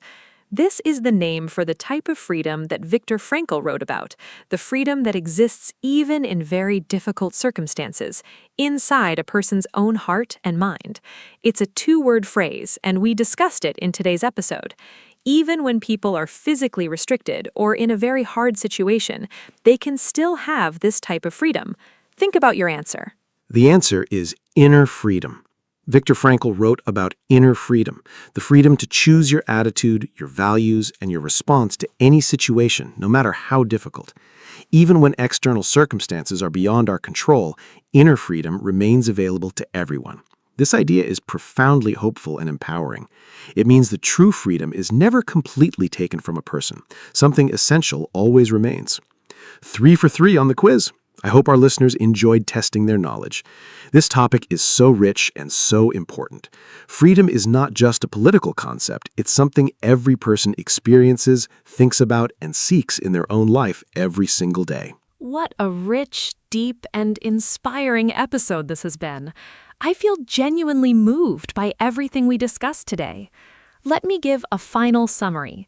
We talked about the many types of freedom: freedom of speech, movement, religion, and personal freedom. We discussed freedom and responsibility, financial freedom, and freedom in relationships. We explored creative freedom, the feeling of freedom in nature, and the philosophical question of absolute freedom. We talked about education as a path to freedom, technology and freedom, and great historical freedom fighters. We shared beautiful idioms and expressions about freedom, and we explored inner freedom, perhaps the most profound kind of all. Freedom is one of the most beautiful and important human values. Thank you so much, Anna. This was one of the most meaningful and thought-provoking episodes we have ever made together. And a huge thank you to every single listener who spent this special time with us. Freedom is not something to take for granted. It is precious, complex, and worth thinking about deeply. Whether your freedom is political, personal, financial, creative, or inner, it matters. Use today's English vocabulary and phrases in your real conversations. Talk about what freedom means to you. Ask a friend what makes them feel free. Discuss the freedoms you value most. Language and freedom are connected. Every word you learn in English gives you more freedom to understand and engage. Hello, everyone. Welcome to our podcast. My name is Anna, and I am so happy you are here with us today. This podcast is made for beginner English learners, and every episode is simple, friendly, and very useful.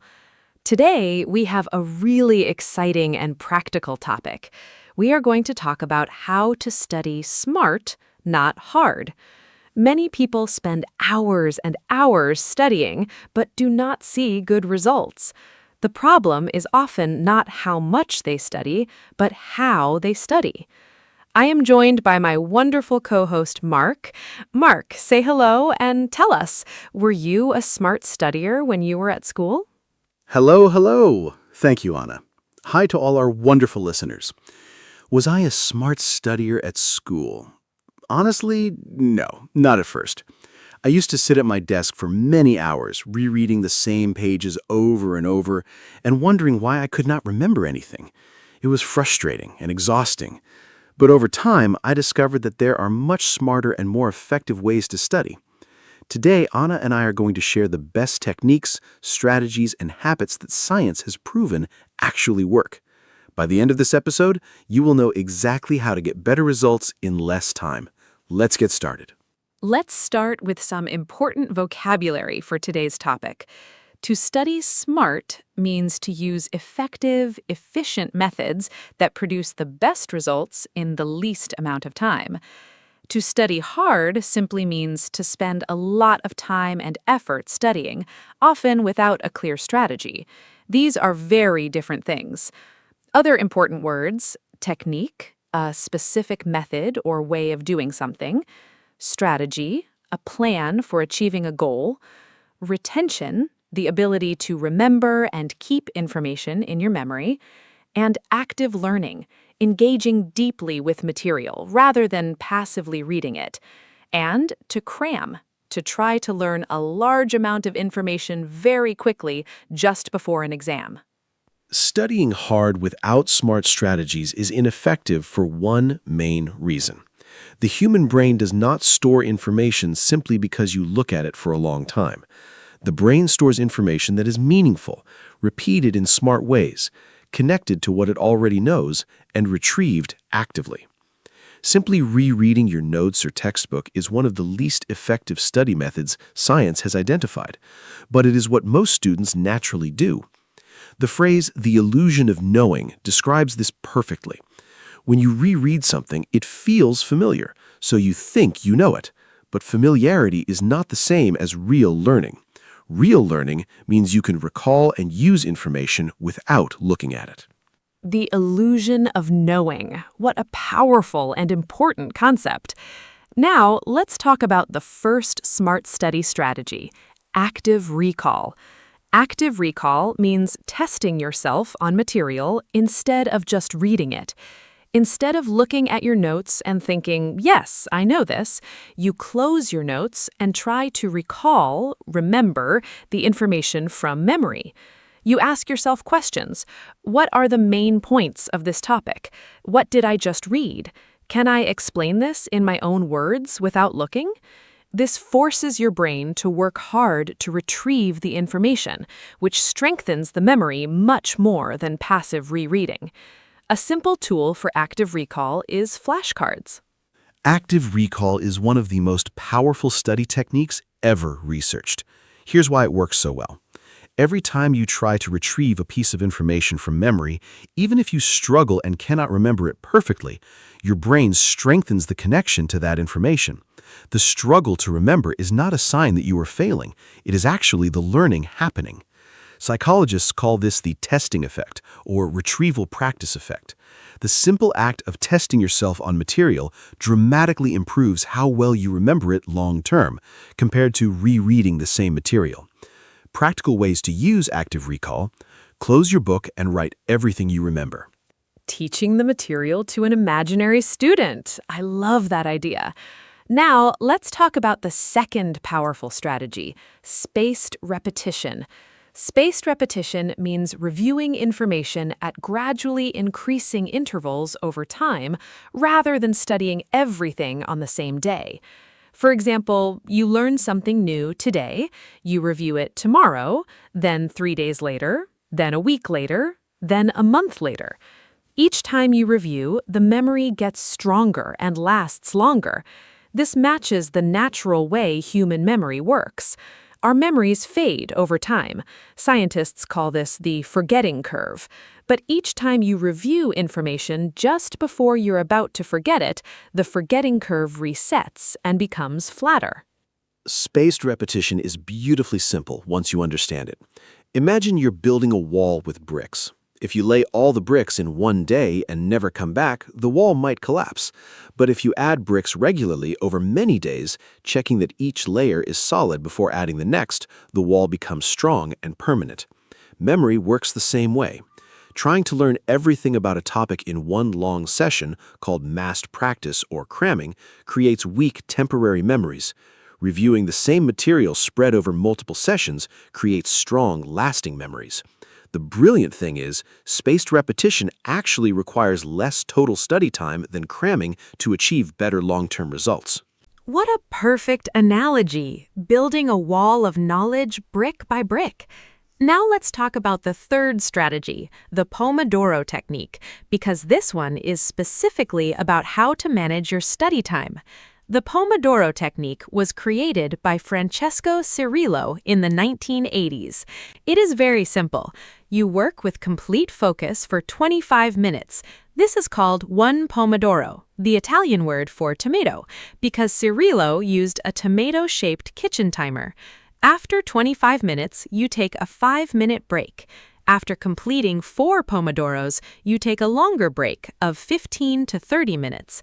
This method works because it creates focused work blocks, prevents mental fatigue, and makes large tasks feel manageable. Yes, the Pomodoro technique has been genuinely transformative for my productivity. Before I discovered it, I would sit at my desk for 2 or 3 hours feeling increasingly tired, distracted, and unproductive. Now I work in focused 25-minute blocks, and the difference is remarkable. The fixed time limit creates a sense of urgency. You know you only have 25 minutes, so you focus immediately without procrastinating. The regular breaks prevent mental fatigue and keep your concentration fresh across a longer period. And seeing a completed list of pomodoros at the end of a study session gives a satisfying sense of accomplishment. Even a struggling student can manage 25 minutes, and that is exactly how to start. Now let's talk about the fourth SMART strategy, interleaving. Interleaving means mixing different subjects or types of problems within a single study session, rather than studying one subject completely before moving to the next. For example, instead of spending 1 hour only on mathematics, you might do 20 minutes of mathematics, then 20 minutes of history, then 20 minutes of biology. This feels less comfortable than studying one subject at a time, but research shows it actually produces much better long-term learning. The slight difficulty and confusion you feel when switching between topics forces your brain to work harder and make connections. Interleaving works better because of something called desirable difficulty. When studying feels slightly hard and uncomfortable, your brain is actually working more deeply with the material. Studying one subject in one big block feels comfortable and efficient, but it creates an illusion of mastery. You were just warming up to the material. When you switch subjects, you have to start fresh, re-engage your brain, and actively recall what you were working on when you return. This active re-engagement is the real learning happening. Research studies comparing blocked practice, one subject at a time, with interleaved practice consistently find that interleaved learners perform significantly better on tests, even though they often feel less confident during studying. Desirable difficulty. What a wonderful concept. The slight discomfort is actually the learning. Now let's talk about the environment, because where and how you study has a significant impact on the quality and effectiveness of your studying. A good study environment has several key features. It is free from distractions, especially your phone and social media. It is comfortable, but not too comfortable. Studying in bed, for example, makes many people sleepy. It has good lighting. Natural light is best. It is quiet or has only non-distracting background sound, and it is associated in your mind with studying. If you always study at the same desk, your brain begins to automatically shift into.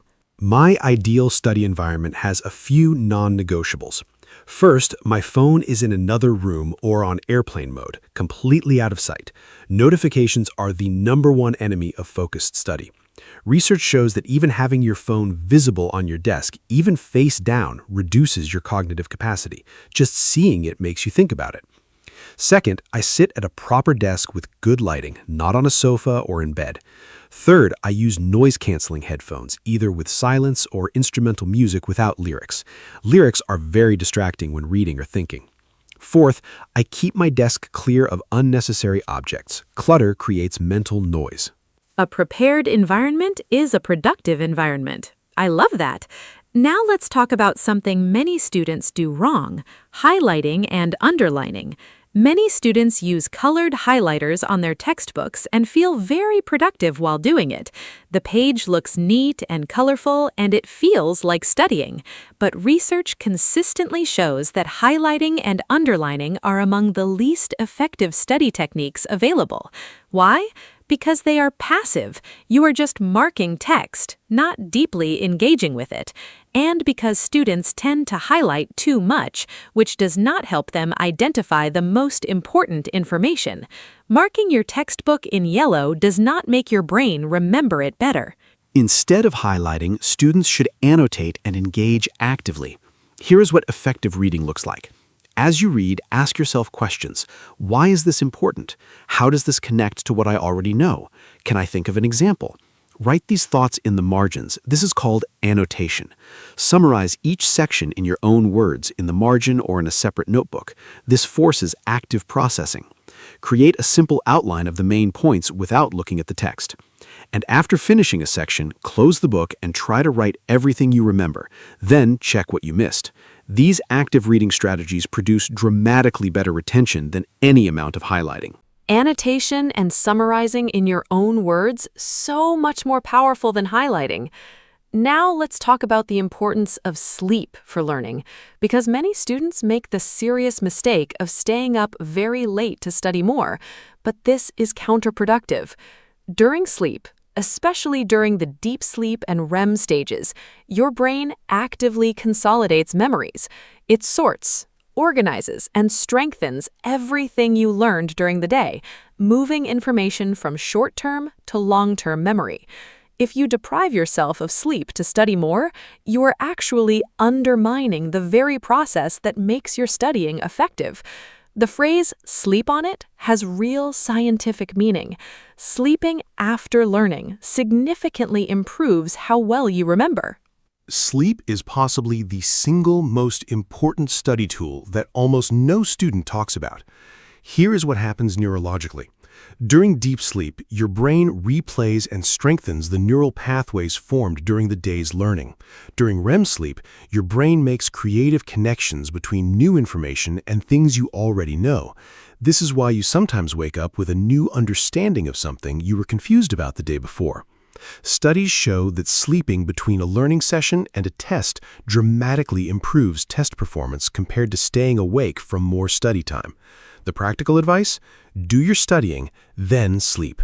Do not cram at the expense of sleep. Sleep is studying. Every student needs to hear that. Now let's talk about exercise and its relationship to learning, because this surprises many people. Physical exercise is not just good for your body, it is directly beneficial for your brain and your ability to learn. Exercise increases blood flow to the brain, promotes the growth of new brain cells, and releases chemicals like BDNF, brain-derived neurotrophic factor, which scientists sometimes call miracle grow for the brain because it helps neurons connect and memories form. Studies consistently show that students who exercise regularly have better memory, better concentration, and better academic performance than those who do not. The difference in my mental performance after exercise is remarkable. On days when I go for a morning run or do even a short workout before studying, my concentration is sharper, my thinking is clearer, and I learn new information much more quickly. On days when I sit at my desk all day without moving, my mind feels foggy and slow by the afternoon. The research strongly supports this personal experience. A study from Harvard found that aerobic exercise, activities that raise your heart rate, actually causes new brain cells to grow in the hippocampus, the area of the brain most responsible for learning and memory. Move your body to improve your mind. Such a simple and powerful message. Now let's talk about something very important for all learners, the importance of breaks. Many students feel guilty about taking breaks. They think every minute not studying is a minute wasted. But this is wrong. Regular, planned breaks are essential for effective studying. Your brain cannot maintain deep focus indefinitely. After a period of concentrated work, typically 20 to 45 minutes, the quality of your attention decreases significantly. Working through this fatigue does not produce more learning, it produces less. Planned breaks allow your brain to consolidate recent learning, reset your attention, and approach the next session with fresh focus. Effective study breaks are those that genuinely rest your brain, not those that simply replace one screen with another. Here is what I recommend. Stand up and move. Even walking to the kitchen and back gets blood flowing. Go outside briefly if possible. Fresh air and natural light are genuinely restorative for mental energy. Do a few minutes of gentle stretching. Your body gets stiff from sitting. Have a healthy snack and drink water. Hydration significantly affects cognitive performance. Or simply sit quietly for a few minutes without any screens. What I do not recommend for breaks: checking social media, watching videos, or playing phone games. A real break means stepping away from all screens. So important and so often ignored. Now let's talk about goal setting for studying, because studying without a clear goal is like driving without a destination. Effective study goals are specific and measurable. Not, "I will study English today," but "I will learn and review 20 new English vocabulary words with flashcards for 30 minutes today." Not, "I will study for my exam," but "I will complete and self-test on chapters 3 and 4 today." When your study goal is specific, you know exactly when you have achieved it. This creates motivation, focus, and a satisfying sense of completion when you finish. Setting effective study goals has transformed my productivity. Here's my simple system. The night before, I decide specifically what I want to accomplish the next day. Not what I want to go over, but what I want to be able to do by the end of the session. For example, by the end of this session, I will be able to recall all 50 vocabulary words without looking at my notes. Or I will complete 10 practice problems and check my answers. Notice that the goal describes a result, something I can verify, not just an activity. I also estimate how long each task will take and plan my sessions accordingly. Specific outcomes make studying more effective and more satisfying. Perfectly said. Now, let's talk about the myth of multitasking, because many students believe they can study effectively while also doing other things, watching television, texting friends, or listening to music with lyrics. But research is very clear. Multitasking, truly doing two mentally demanding things simultaneously, is not possible for the human brain. What we call multitasking is actually task switching, rapidly moving attention between tasks. And every time you switch, there is a cost, called switching cost, where your attention takes time to fully engage with the new task. This makes every individual task slower and less accurate. The impact of distractions during studying is much greater than most people realize. Research by Gloria Mark at the University of California found that after being interrupted, even briefly, it takes an average of 23 minutes to fully return to the original task. So one quick check of your phone does not cost you 30 seconds. It potentially costs you more than 20 minutes of full concentration. This means that students who study for 2 hours with frequent phone checks may achieve far less deep learning than students who study with complete focus for just 45 minutes. Protect your focus fiercely. It is your most precious resource. I want to write that on every student's desk. Now, let's talk about the importance of understanding rather than memorization. Many students try to memorize information without truly understanding it. This creates fragile knowledge.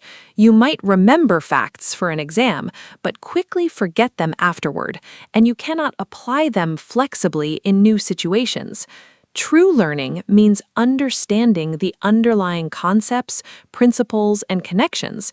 When you understand something deeply, you can remember it more easily, apply it in different contexts, and transfer it to new situations. In English, I understand why this works, not just that it works. I can explain this in my own words. Building understanding rather than memorizing is one of the most important learning principles. A powerful technique for this is called the Feynman technique, named after Nobel Prize-winning physicist Richard Feynman. It works in 4 steps. First, choose a concept you want to understand. Second, explain it as simply and clearly as possible, as if you were teaching a 10-year-old child. Use plain language, no jargon. Third, identify the gaps. Where did your explanation break down? Where did you struggle to explain clearly? Those are the areas you do not truly understand yet. Fourth, go back to your source material and fill those gaps, then repeat. Simplicity is the sign of true understanding. That is such a powerful principle. Now, let's do a quick quiz for our listeners. I will describe a student's study behavior, and Mark will say whether this student is studying smart and suggest a better approach if needed. Ready? Situation 1. Mia has an exam in 3 days. She opens her textbook and spends 2 hours reading all her notes from the beginning, using a yellow highlighter to mark sentences she thinks are important. She reads everything twice and feels confident she knows it well. Listeners, is Mia studying smart? Think about what we have discussed today. Mark, what is your verdict, and what should Mia do instead? Mia is unfortunately not studying smart. She is using 2 of the least effective study techniques, passive rereading and highlighting. Rereading creates the illusion of knowing. Because the material looks familiar, she feels confident, but this familiarity is not the same as real memory or understanding. And highlighting is passive. It does not make her brain work hard to remember anything. Here's what Mia should do instead. After one reading, she should close the book and write down everything she can remember. Active recall. She should use flashcards to test herself on key facts. She should spread her review over 3 days, one solid session today, a review tomorrow, and a final review. Perfect advice for Mia.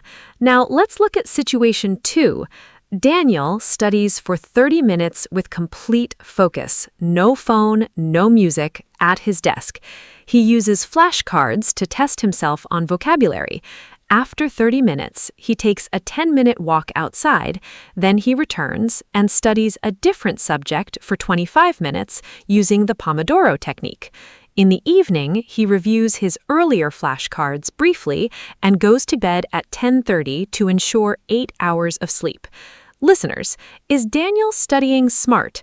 What is he doing well? I am very curious to hear Mark's analysis of Daniel's study session. Daniel is studying brilliantly. Let me go through everything he's doing right. First, 30 minutes of complete distraction-free focus. This protects his concentration and ensures deep learning. Second, using flashcards for vocabulary. This is active recall, one of the best study techniques available. Third, a 10-minute walk for a break. This genuinely restores his brain and increases blood flow. Fourth, switching to a different subject. This is interleaving, which again, research produces better long-term retention. Fifth, a brief evening review of earlier flashcards. This is spaced repetition, consolidating his earlier learning. And sixth, getting 8 hours of sleep, allowing his brain to fully consolidate everything he learned during the day. Daniel is my new study hero.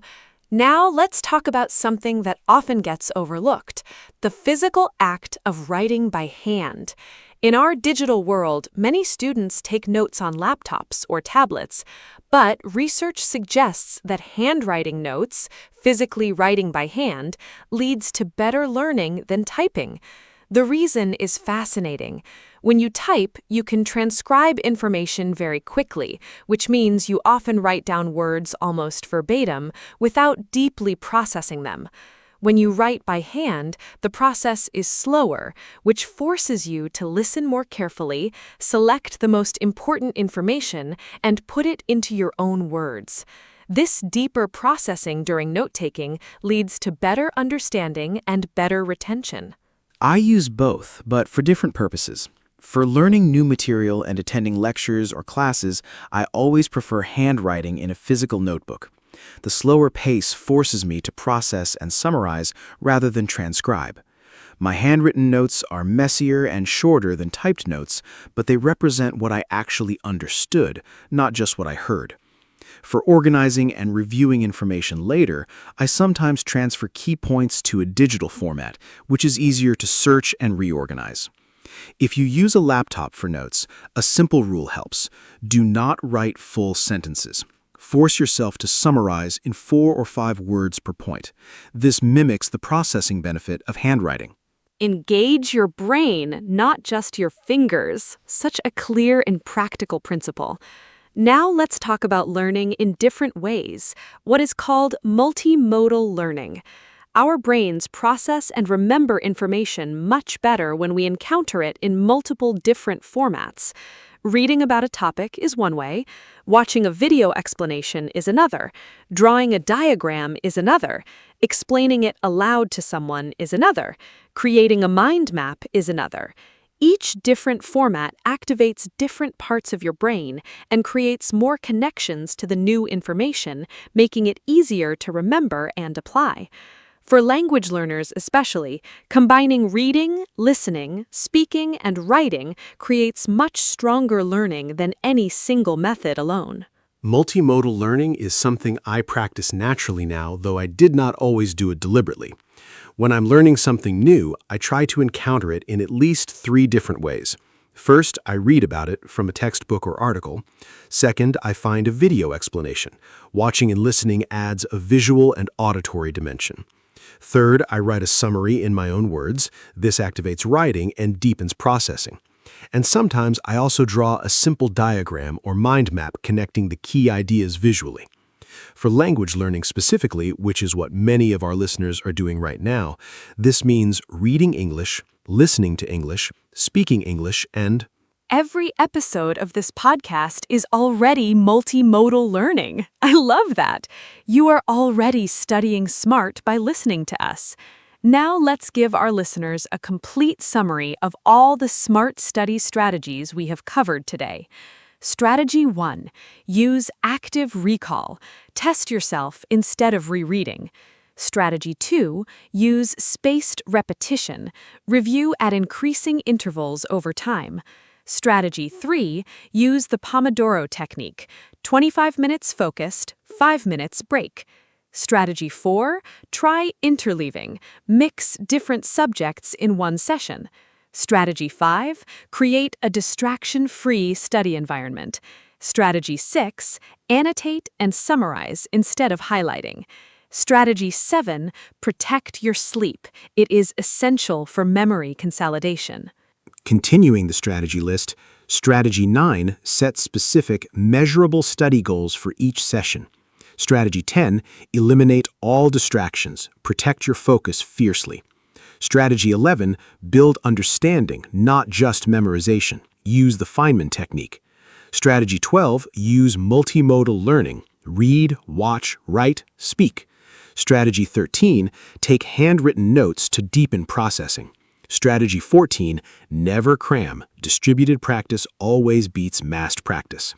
Strategy 15, do practice tests and questions, the best exam preparation available.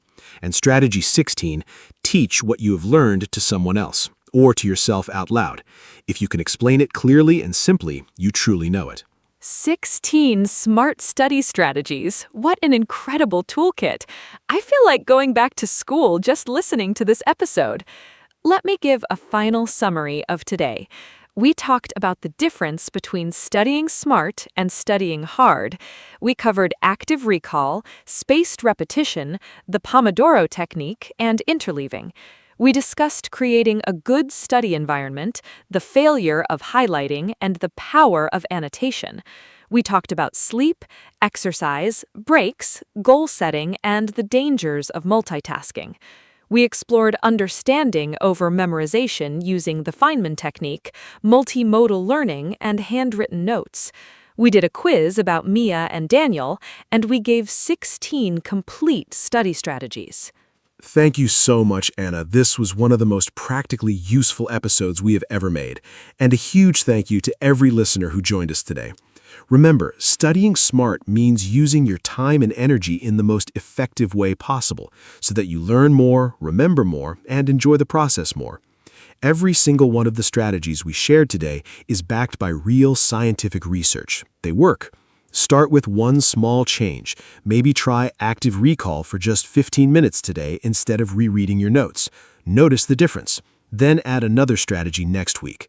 Small, consistent improvements compound into extraordinary results over time.